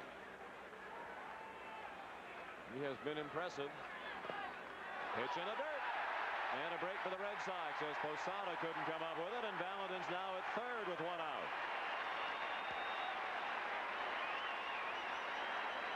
Starting to show more cracks, though, obviously, as we get deeper into the ball game. That ball bouncing in the dirt. Posada does his best to try to block the ball, but it's going to bounce off the glove, up the arm, and that'll allow Valentin to advance one base to third. A little contact here, probably gets the Red Sox another run. They're back in the infield.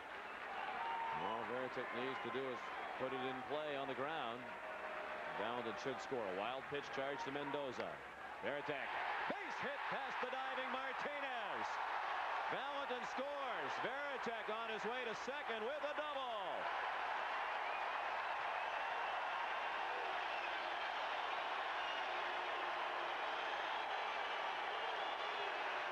It's 4-3, and the tying run is at second, and Jason Varitek's having a big night. He's thrown out two base stealers, and now he's driven in a huge run after falling behind in the count. It's interesting watching the Yankees line up against Varitek. They're basically playing him straight away because they haven't seen him hit left-handed very much. Right by the dive of Martinez, and played very safely by O'Neill out in right field. That's going to put Varitek at second, and here comes the third run, and John Valentin. And also out of the dugout comes Joe Torre to make the pitching change. Joe Torre puts out the call to the bullpen. They'll go for the right-hander Jeff Nelson. The call to the bullpen brought to you by Bell Atlantic. The Red Sox have the tying run at second with one out in the 7th. The Yankees lead 4-3. This is the 68 Sports Red Sox Television Network.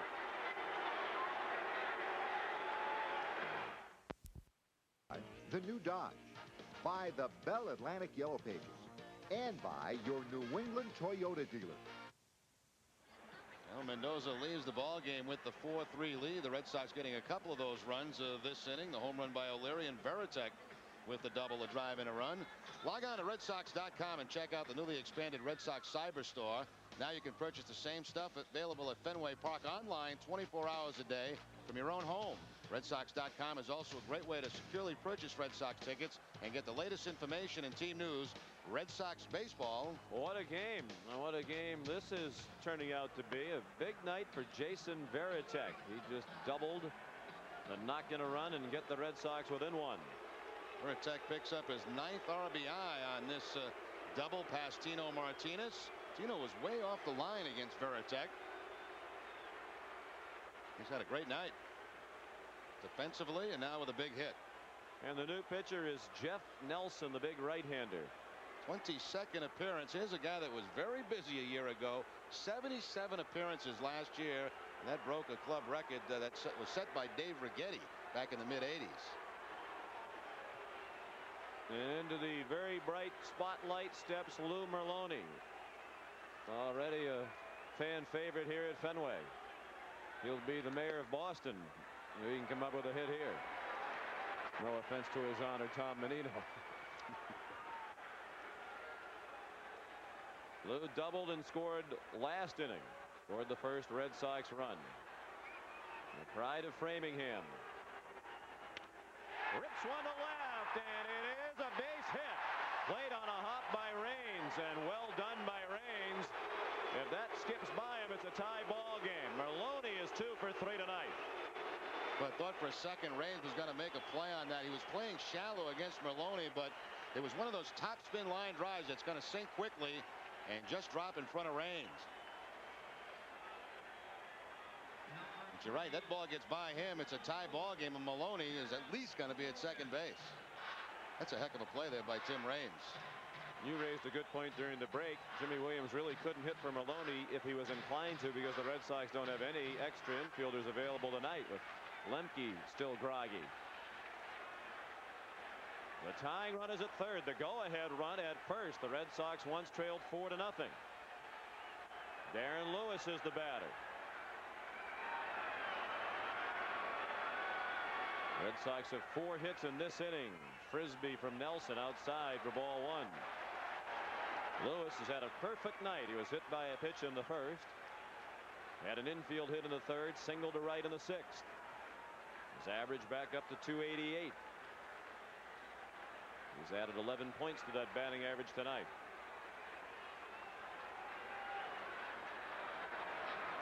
The 1-0 from Jeff Nelson is the strike. A lot of breaking balls from Nelson. Kind of that 3/4 delivery, throws across the body, and is tough on right-handers.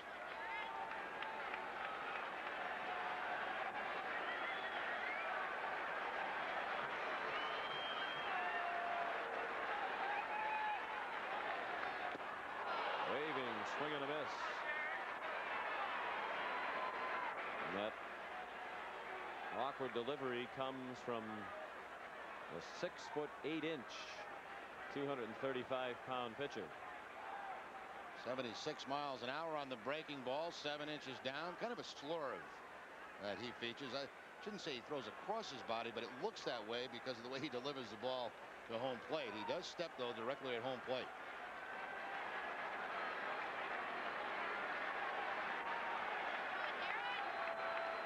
Well, 1-2 to Lewis. He wouldn't chase the ball low and away. Darren Bragg is in the on-deck circle. Lewis hitting .276 for the year. After a slow start, he's at .455 with men in scoring position since April 21st, over the last month. He's been excellent in this situation. Way outside and nearly to the backstop. Posada with a great backhanded stab of that one, or it's a tie game. There's a choice now for Jimmy Williams. Send that runner on the 3-2 count. Posada with a nice backhanded play to keep that from going to the backstop. Jimmy Williams with that decision to make. Will he send Merlone?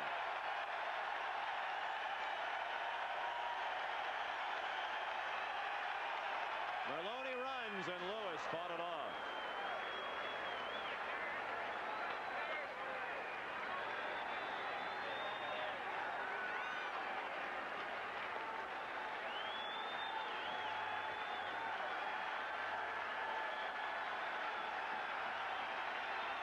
Many of the fans on their feet. playoff atmosphere tonight at Fenway.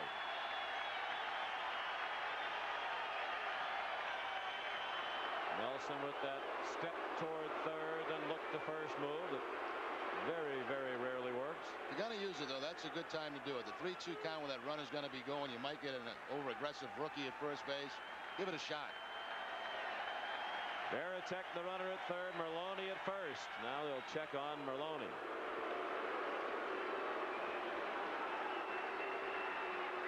The Yankees have 4 runs on 7 hits. The Red Sox 3 runs on 9 hits. Neither team has made an error. Nelson in relief of Ramiro Mendoza. Merlone goes. Lewis pops it up, and that ball will find the seats. Although Merlone was napping at second base. Wow. That ball's caught. It's a double play. Boy, you got to pick up your coach right away, find out where that ball is, and get back to first. If that stays in play, that's a double play that ends the inning. Like Jeter was telling him to hold up, it was a foul ball, but you can't believe their player. No. You got to check it for yourself. You can see he's not even looking at either the coach or the ball, so he doesn't know that that pop-up's going into the stands for sure. Well, Lewis is waging a battle now at Nelson. Darren got behind in the count, worked it to 3-2. He's fought off a couple. Merlone goes again. Ball 4. Terrific at bat by Lewis.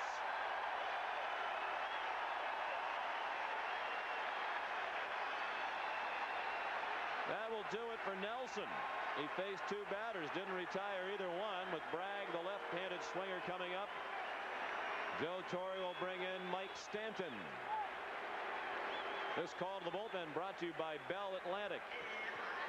We'll be back after these words from your local stations. This is the 68 Sports Red Sox Television Network. The Yankees lead 4-3, but the Red Sox have the bases loaded and 1 out in the 7th. We'll pause now for station identification. This is the 68 Sports Red Sox Television Network. You're watching.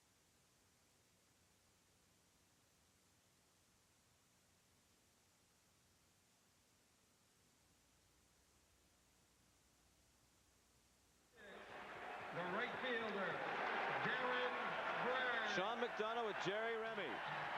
The ballpark is rocking tonight. It has been from even before the first pitch was thrown. The new pitcher for New York is lefty Mike Stanton. Stanton off to a great start out of the bullpen. This will be appearance number 23. And that third win came on Tuesday against the Baltimore Orioles. Worked 2 innings in that game, retiring all 6 batters he faced. Opponents only hitting .215 off Stanton this season. Former Red Sox lefty in to face Darren Bragg. Tying run at third. Go-ahead run at second. Another man aboard at first. 2 runs into this inning. It's 4-3 New York. Line drive and a base hit. Veritek has scored. Merlone scores, and the Red Sox take the lead. Darren Bragg, a 2-run single.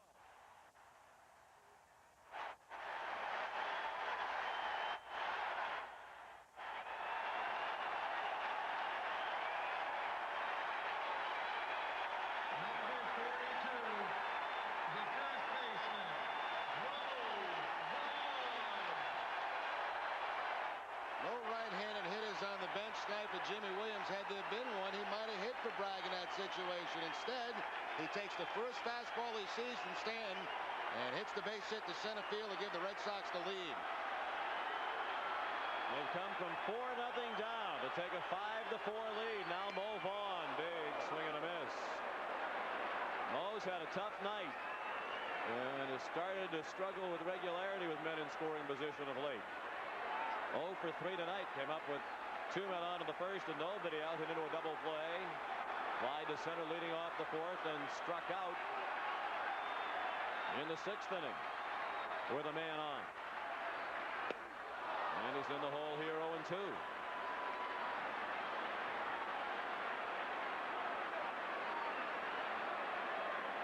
He's hit a respectable .303. More than respectable against left-handed pitchers. Big hit by Bragg.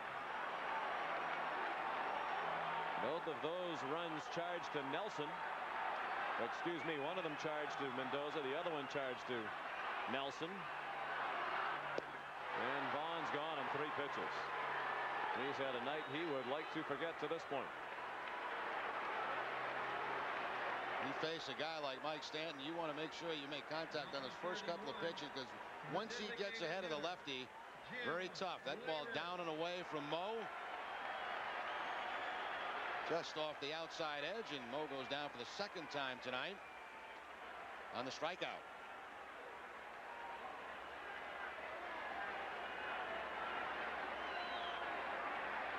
No action in the Yankee pen. Stanton will work to the 9th batter of the inning, Jim Leyritz. The Red Sox have batted around. They've scored 4 times to take the lead. Stanton threw strike 1. Leyritz thought it was low, as did the crowd. Leyritz 1 for 3, a single sandwiched between 2 strikeouts, all of his at-bats against the starter Ramiro Mendoza.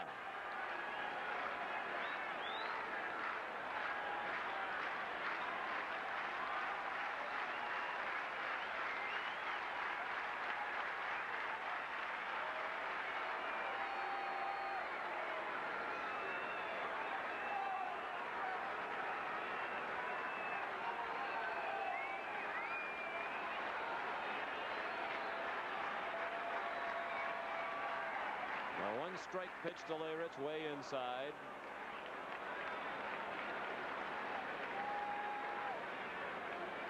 How badly would Leyritz like to hit a bomb right here against his former team? Give the Red Sox a comfortable lead.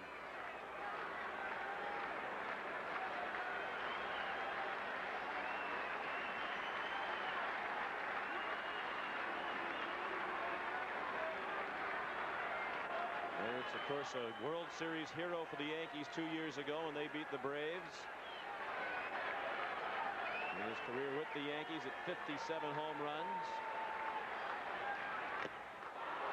Late swing and a foul tip. He hit the dramatic 8th inning game-tying 3-run homer off Atlanta's Mark Wohlers in Game 4. That tied that game at 6-6. The Yankees went on to win Game 4, 8-6 in 10 innings, and went on to win the World Series in 6 games.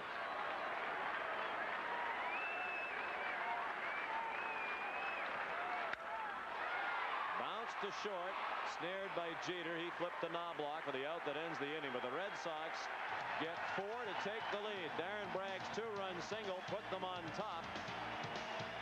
But it was the home run by Troy O'Leary leading off the inning that got the rally started. After 7, a terrific ball game. The Red Sox 5, the Yankees 4 on the 68 Sports Red Sox television network.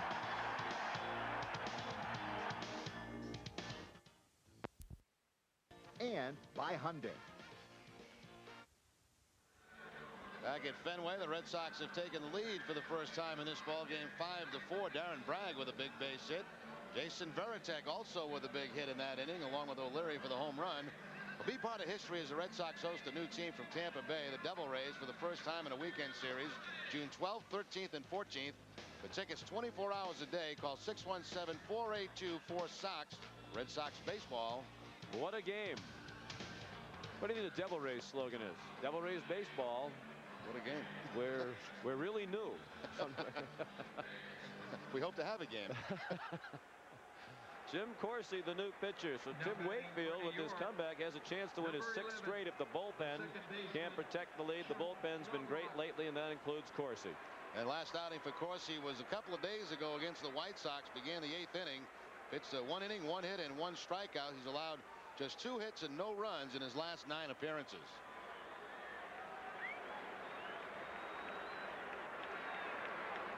Red Sox lead for the first time tonight. Of course, he's in to face the top of this outstanding Yankee batting order. Chuck Knobloch takes ball 1 inside. Red Sox bullpen over the last 12 games has an ERA collectively of 1.73. The opponents have at 193. Joe Kerrigan's men have stranded 8 of the 9 runners they have inherited. Of course, he starts the inning. No inherited runners here. And he misses high. 2-0. Knobloch 0 for 2 with a couple of groundouts and a walk against Wakefield. Wakefield went 7 innings, allowed 7 hits, 4 runs all earned. He walked 2 and struck out 3. Gave up a home run through 85 pitches, 56 of them strikes. And that looked pretty good. Called the ball. And Really high. Knobloch's got a good way of working umpires. He saw him duck that pitch on the 2-0 count. There is action in the bullpen behind Corsi. Tom Gordon and Ron Mayhay are throwing. That's clearly high, so Corsi walks Knobloch on 4 pitches. And Joe Kerrigan and Jimmy Williams hope that doesn't turn out to be disastrous. Be a long way to go for Gordon if they brought him in here. Number 2, the shortstop, Derek Jeter. Knobloch, an excellent base runner at first. And the hitter is Derek Jeter. It's dangerous for Corsi, Jerry, when he misses high as he was to Knobloch. That's not his game. He needs to keep the ball down. He did there and missed a low to Jeter. So Corsi's thrown 5 straight balls. That gets Veritek and Joe Kerrigan heading to the mound. Yeah, it's like Mendoza when pitching for the Yankees. Once he comes up in the strike zone, he becomes very hittable. But if he keeps that ball down, he's going to wear out his infielders. So Corsi having a tough time with his control here in the first couple of batters.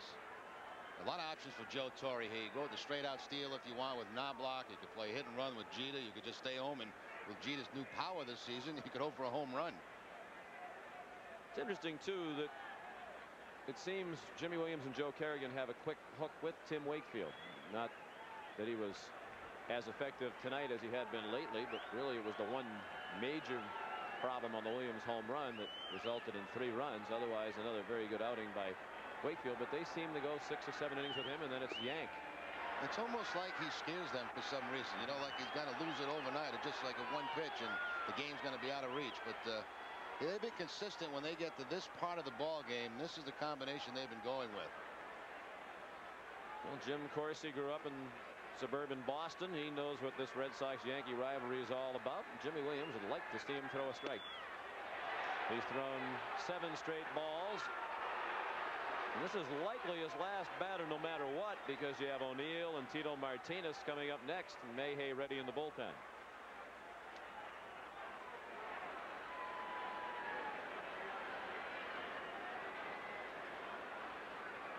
Pretty good tunnel lashing there by John Valentin. Maybe something like aim for the middle of the plate and let the natural movement of the baseball take over. In those words, not quite those words, but.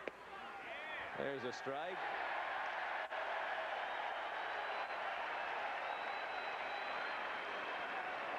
Three and 1 on Jeter. He struck out, grounded to short, and lined to center. The Red Sox lead 5-4. They're trying not to turn the momentum right back over to the Yankees.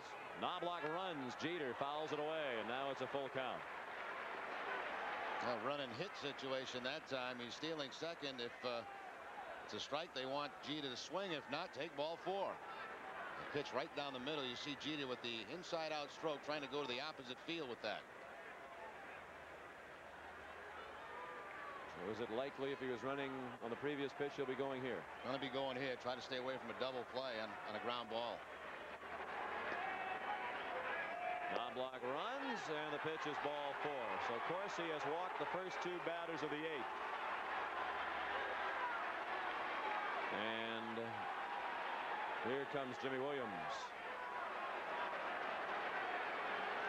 Ron Mayhay will come in with the lefty O'Neill due up. With the score, the Red Sox 5 and the Yankees 4. This is the 68 Sports Red Sox television network.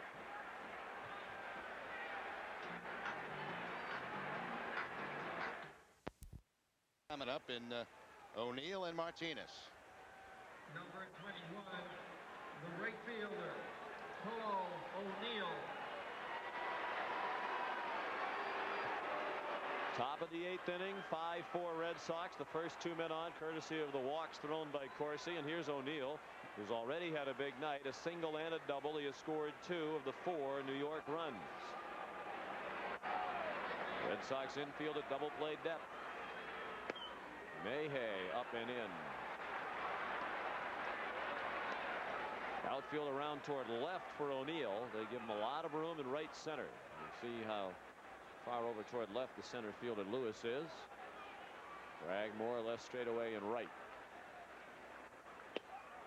Right down the middle comes Mayhay with a 91-mile-per-hour fastball.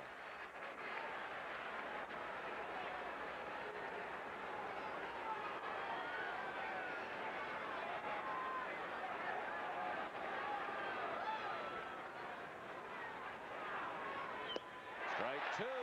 Good change of speeds that had O'Neill fooled. 91-mile-an-hour fastball to an 80-mile-an-hour pitch that had O'Neill way out in front, and good location. Kept it away from the lefty.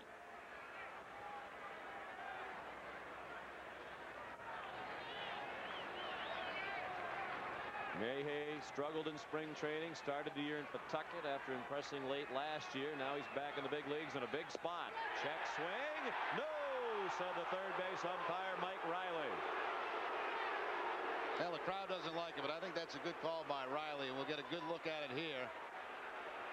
Looks like he did have control of the head of that bat. He did indeed. It was not a swing. The correct call made by Riley. Now it's 2-2 on O'Neill.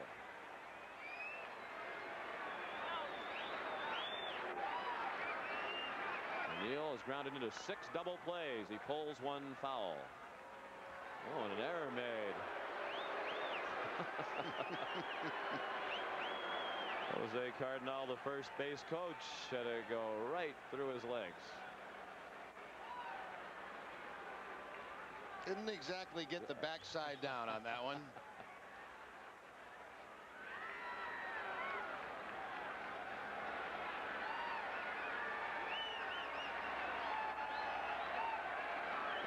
In the dirt, blocked by Veritek, and now it's a full count.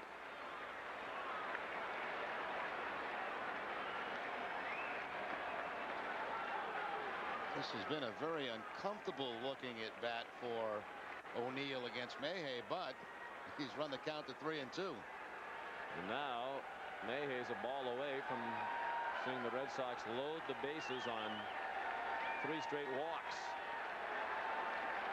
This bullpen has been so good lately. With a shaky inning for Corsi. Now Mayhay with the runners going. The pitch is strike 3. The throw to third, not in time. It's a double steal. O'Neill didn't like the call third strike from McClellan. Once again, that absolutely aggravating style of McClellan when he takes forever to call it, so nobody in the ballpark knows if it's ball 4 or strike 3, with the possible exception of the catcher and batter if he says anything before the hands come up. But his showboat style is a little tiresome in situations like this. He's still in the crouch as Veritek goes to third with absolutely no signal. Well, he had to say something because Veritek did not hesitate. He went right to third base right away, not waiting for the call. O'Neill doesn't like the call, but the 2 runners advance in a scoring position on the double steal. When you're 31-9 as the Yankees are and you're Joe Torre, you can afford to take some gambles. A big pop-up off the bat of Tino Martinez. Merloni makes the catch and gets the ball back into Veritek. Those had to be anxious moments for Merloni. Still an infant in Major League Baseball. On a gusty night at Fenway under a huge pop-up, and he made the play. Looks like Jimmy Williams is not going to let Bernie Williams hit right-handed again in this ballpark as he makes the call for his closer, Tom Gordon. Big hand for Mayhay. And a big hand for Gordon. Gordon has been the best closer in baseball to this point in the season. The Red Sox will look for him to continue. This is the 68 Sports Red Sox television network.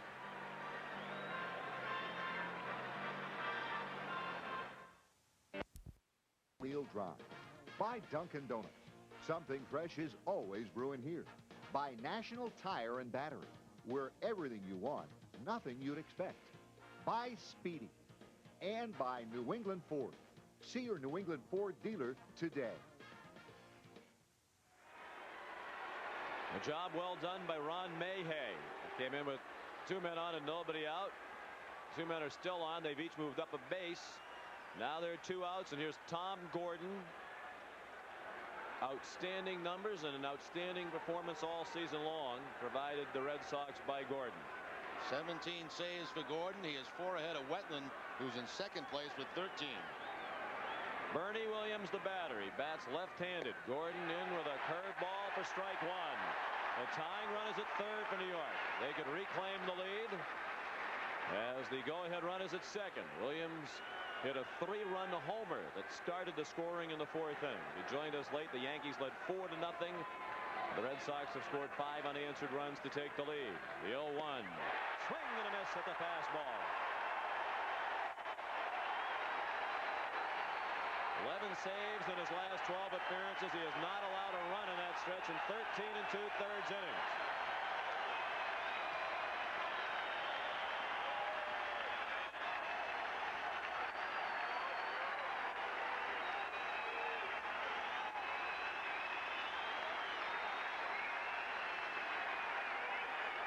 Gordon took too much time, and Williams asked out.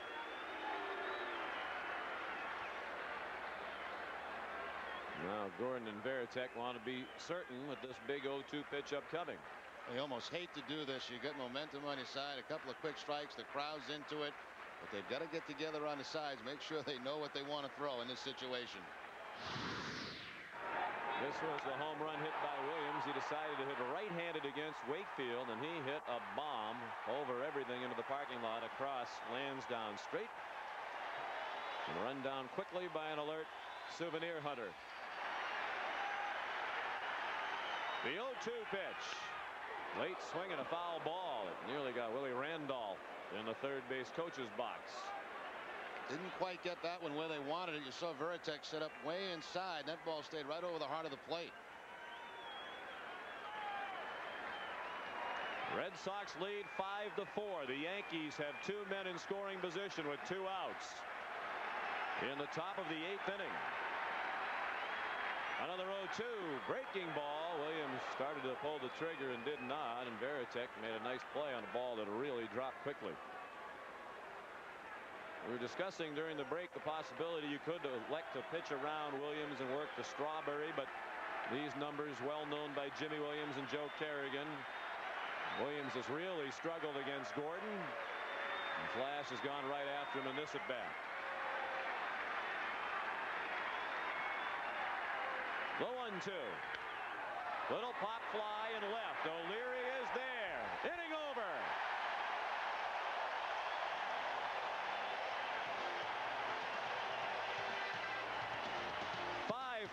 Red Sox heading to the bottom of the 8th. This is the 68 Sports Red Sox Television Network.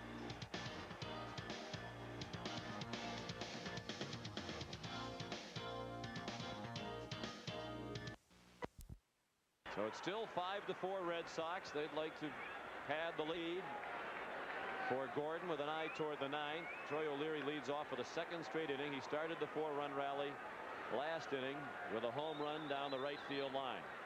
John Valentin to follow, and then Mike Benjamin against reliever Mike Stanton.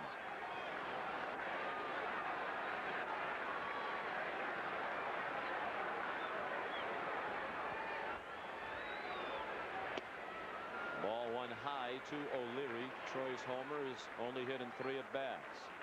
That homer cut the deficit for the Red Sox to 4-2.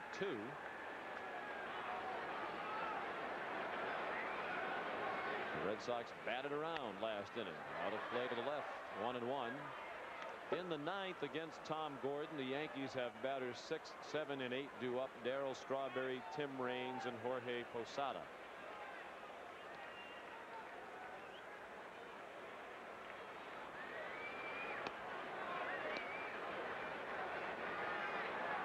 Stanton's 1-1.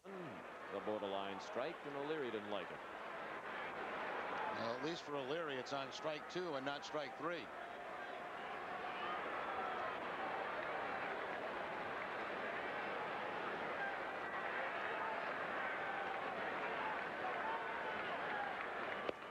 Breaking ball missed. Stanton pitched for the Red Sox in 1995 and 1996.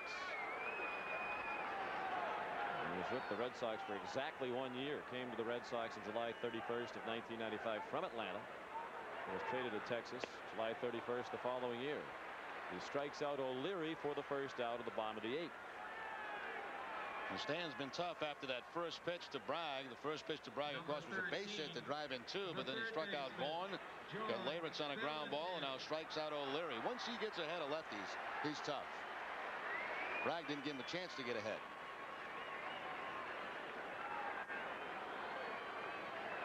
And Stanton gave up that hit.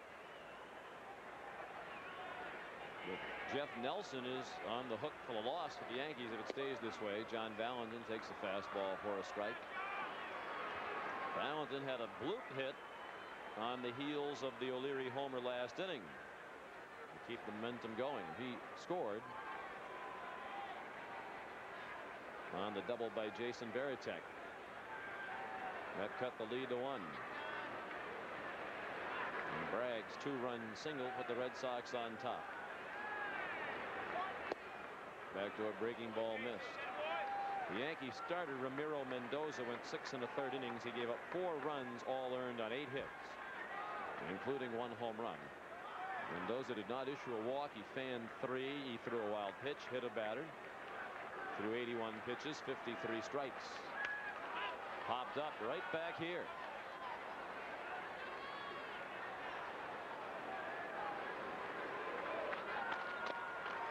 Would have been a career ender. Yeah, that would have been it. Right now, I'd be rolling around in the screen. That's right. Chance for a great diving catch, but as they say, it's not the fall, it's the sudden stop. Not even the rivalry can make me do that. No. Valentin in protective mode at 1 and 2. Well, I get the sense your pulse quickens when the Yankees come to town. You still have some feelings for them. Well, if it means something, I mean, this is great tonight. I mean, this is as live the ballpark has been in a long time. You get the first place club playing the second best team in the league. Look out. Off to our right. Valentin taking aim at the broadcast level here. Sometimes, a lot of times, Sean, I think they hype this thing way too much, and the players kind of saying, what the heck are they talking about? What's going on? But when you got 2 teams playing well, and one happens to be from New York and one from Boston, it's a lot of fun. Valentin, the bat goes flying. The ball winds up going to the right. The barrel of the bat went to the left. And they're looking to make sure everybody's okay.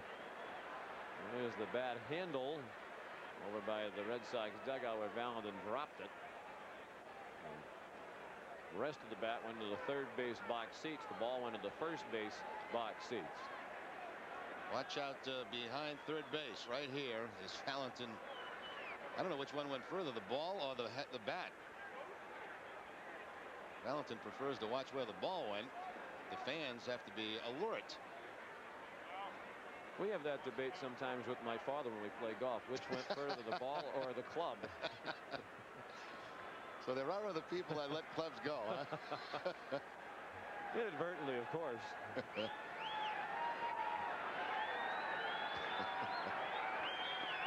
Well, of course, that's all in jest. That would never happen.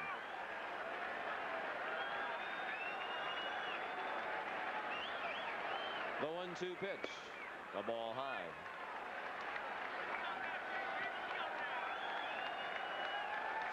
Four Red Sox, bottom of the 8th. Mike Stanton trying to keep the Yankees within 1.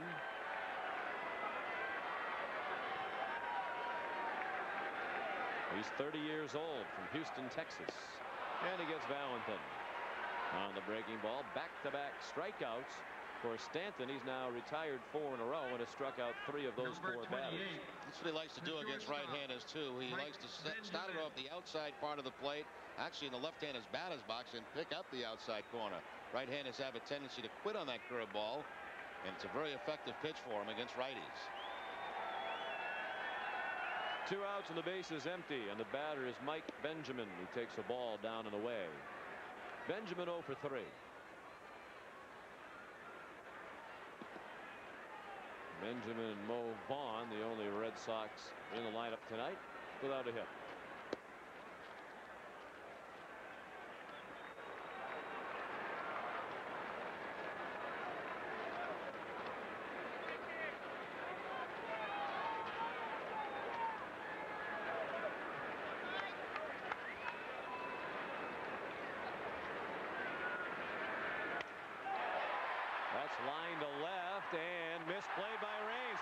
the ball.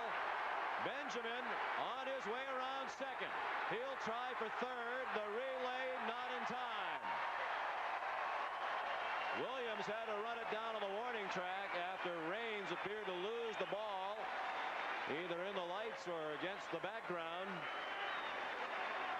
And Benjamin's at third with 2 outs. Sometimes those low line drives, the left fielder will lose it in the light tower over first base, but not quite sure if that's what happened to Raines. A lot of times you see him put the glove up for protection, but I think he may just have misplayed that one as it was sinking quickly. It gets by him, and Benjamin with a gamble here with 2 outs.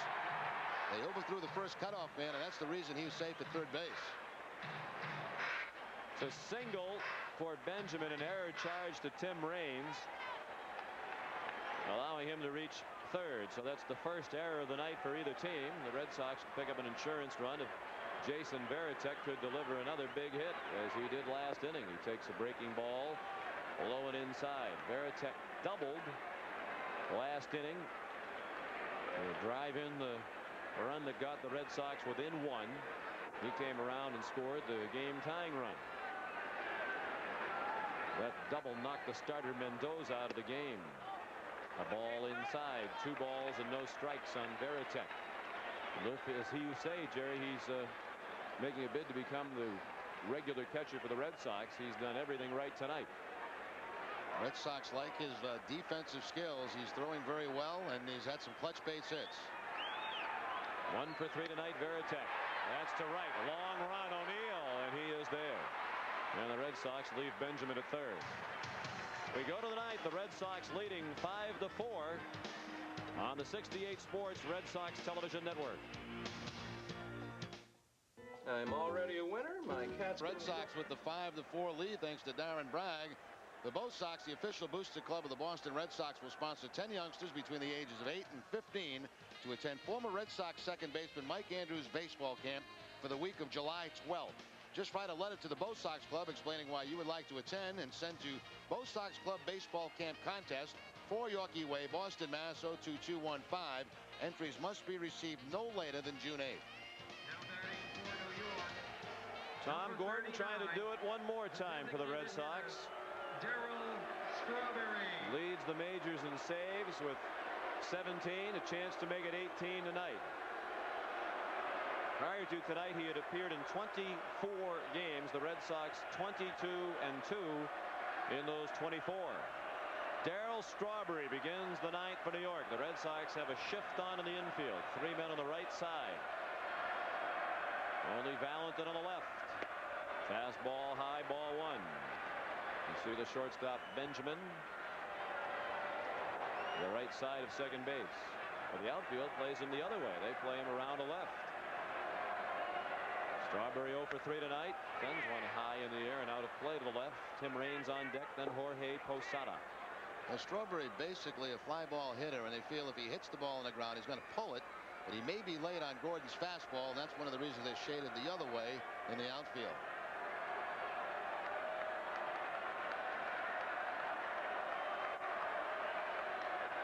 Low on 1. Breaking ball and a good one. Outside part of the plate for strike 2.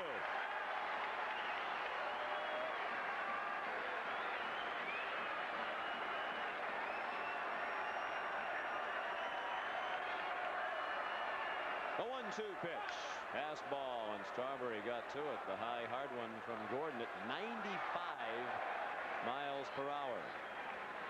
Since being a closer, his velocity has picked up. Can't throw 95 for 9 innings as a starter. He couldn't, but he can certainly do it for a couple of hitters late in the game.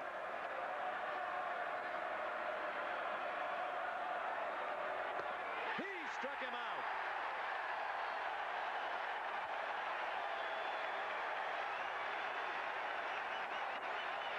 Well, that's by design for Gordon. He wanted to go upstairs with that 95-mile-an-hour fastball up and out of the zone and get Strawberry to chase it. Here's the sequence of pitches to Strawberry. There's the fastball up, takes it.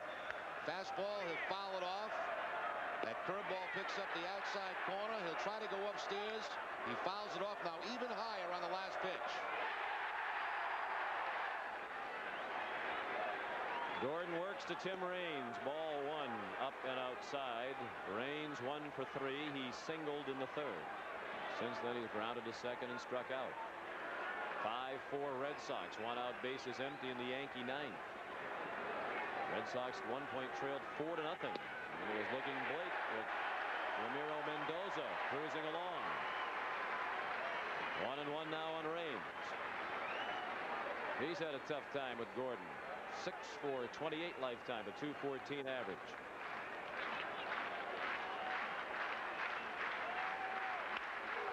Little roller to short.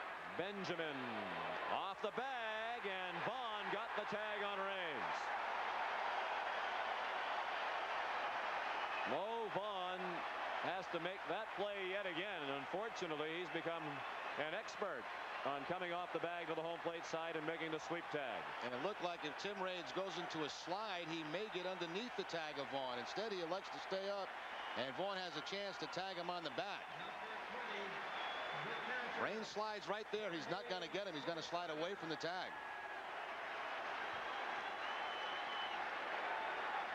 He's become an expert on that play, hasn't he? Yes, he sure has. And as you've said many times, it's a risk of injury every time. Jorge Posada, the batter. Breaking ball for strike 1. The Yankees down to their final out. Posada trying to keep them alive. 0 for 3 tonight. Is grounded into a double play. Fly to right. And popped to third. Gordon trying to end Joe Torre's team's 5-game winning streak. Backdoor breaking ball missed. Fans again on their feet. 33,605. And they've been entertained from start to finish.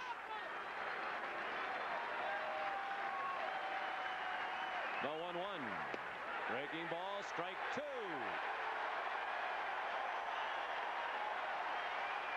A lot of soft stuff. Let's see if he goes upstairs with the fastball.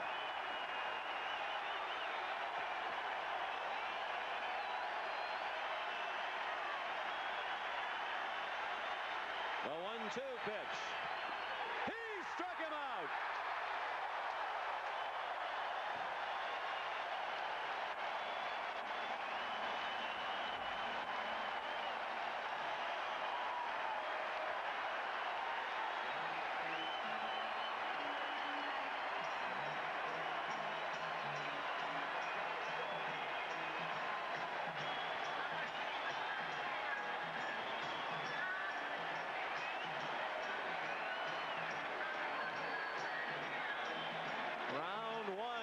Between the Red Sox and the Yankees in 1998 goes to the Red Sox. Paul O'Neill ponders what might have been. Darren Bragg with the game-winning hit. His 2-run single put the Red Sox ahead, gave him lead for the first, and as it turned out, only time tonight. And Tom Gordon, perfect again tonight. He faced 4 batters and retired all 4, and he certainly now gives you the feeling, Jerry, when he comes in, the ball game's over. And he's done it a lot of different ways, not only for just the 3 outs in the 9th. He comes in the 8th inning, and at times he'll get 5 outs in a game. He stayed with the curveball that time. I thought he was going to go upstairs with the high hard one, but no, he felt good with the curveball and picks up the strikeout. The totals for the ball game: the Red Sox had 5 runs on 11 hits and no errors. Boston left 6 men on base. The Yankees 4 runs, 7 hits, and 1 error, and they stranded 4. Tim Wakefield, the winner, he benefited from the Red Sox comeback. He's now 6-1. He's won his last 6 starts. And the Red Sox are 8-2 in the 10 games started by Wakefield this year. Jeff Nelson faced 2 batters, didn't retire either of them, and took the loss 1-1, and Gordon saved at his 18th to lead the majors. One of the heroes of the night, Jason Varitek. He's standing by with John Holt. Thank you, Sean. Jason, a tremendous win for the Red Sox tonight, and you had a wonderful game, throwing out 2 base runners and a gigantic hit for yourself tonight. Well, I think that, you know, the way we're playing really hard, and fortunately some things happened in the right situations tonight, and we were able to score a few key runs. You look very comfortable in that catching spot. Tell us about Tim Wakefield's effort tonight. Tim did a great job. You know, he held him down. He just had 1 pitch that went out of the yard, and other than that, I mean, he pitched a great game. You know, we had some key pitching coming in late in the game with Mayhew and Flash. It was a great team effort. The Sox are nearly unbeatable at home, and you continue to come back again tonight. Does anything surprise you with this ball club? No, I mean, everybody's been playing hard, and it's been a lot of different people contributing, and it's great to play in front of these fans. Jason, thank you. Good game tonight. Thank you. Sean and Jerry, back to you. Thank you very much, John Holtz. So Tom Gordon has not allowed a run now over his last 13 appearances. The Red Sox are 23-2 in the 25 games in which he has appeared. And Jerry, I think this was the Red Sox season to date in miniature. Another comeback, a lot of different heroes, the role players playing key roles tonight, including Jason Varitek. Now, the fun thing about watching this team so far, Sean, the fact that they're never out of a ball game, and you can thank the bullpen for that. You know, they get a chance to come back. The bullpen holds them. What a great job by Mayhew and, of course, Gordon to finish it out. But they're in a lot of games, and when you're in a lot of games, you're going to win a lot of games. The Red Sox are back within 4 games of the first-place Yankees with 2 more games remaining this weekend. It'll be tough to match the drama we had tonight. 2.5 hours to play the ball game, every second of it enjoyable. Final score of tonight's game, the Red Sox 5 and the Yankees 4. Our next telecast, as you saw, Sunday afternoon against the Yankees, on deck with Doug Brown at 12:30, followed by the Red Sox and the Yankees, Brett Saberhagen and David Cohn. Now for Jerry Remy, Sean McDonough saying so long from Fenway Park. This has been a presentation of the 68 Sports Boston Red Sox Television Network. Let's return you now to our 68 Sports studios. Here's Doug Brown. All right, Sean and Jerry, thanks so much. Save number 18 of this season, 18 out of 19 now for Tom Gordon in the closer's role. And holding the Yankees to 4 runs, no mean feat. This New York club coming into tonight through the first 40 games of the year, averaging 6 runs per ball game. So the Yankees finally, in their 41st game of the year, have their 10th loss. They are now 31-10, and the Red Sox, I make it 30-10, I beg your pardon, their 40th game of the year. The Yankees are now 30-10, and the Red Sox return to a tried and true formula. They spot the Yankees a 4-run lead and then come back in the late innings to win it in dramatic style by a score of 5-4. Lots of heroes in this one. Sean mentioned the bullpen. Of course, there were several key at-bats in that big 4-run 7th inning. But let's talk about our New England Toyota dealers player of the game. Brought to you by Toyota, where you'll find exceptional value every day. I mentioned there were a lot of key at-bats in that 7th inning, but this was the biggest one of all. The 2-run base hit to center by Darren Bragg off the left-hander Mike Stanton. The first pitch he threw after entering the ball game. Bragg enjoying it, the crowd going wild. The Red Sox taking their first lead of the night with that 2-run single by Darren Bragg in the 7th. He had also driven in a run on a ground ball in the 6th inning, so he was 2 for 4. 3 runs batted in, the big game-winning hit in the 7th. And Darren Bragg's batting average goes up 9 notches to 289, and he now has 16 runs batted in on the season. The Red Sox win it in dramatic fashion by a score of 5-4. We've got lots more to talk about on this one. We'll check the highlights, and we'll also check the scores around Major League Baseball. Don't go away. We're just getting started. Coming right back.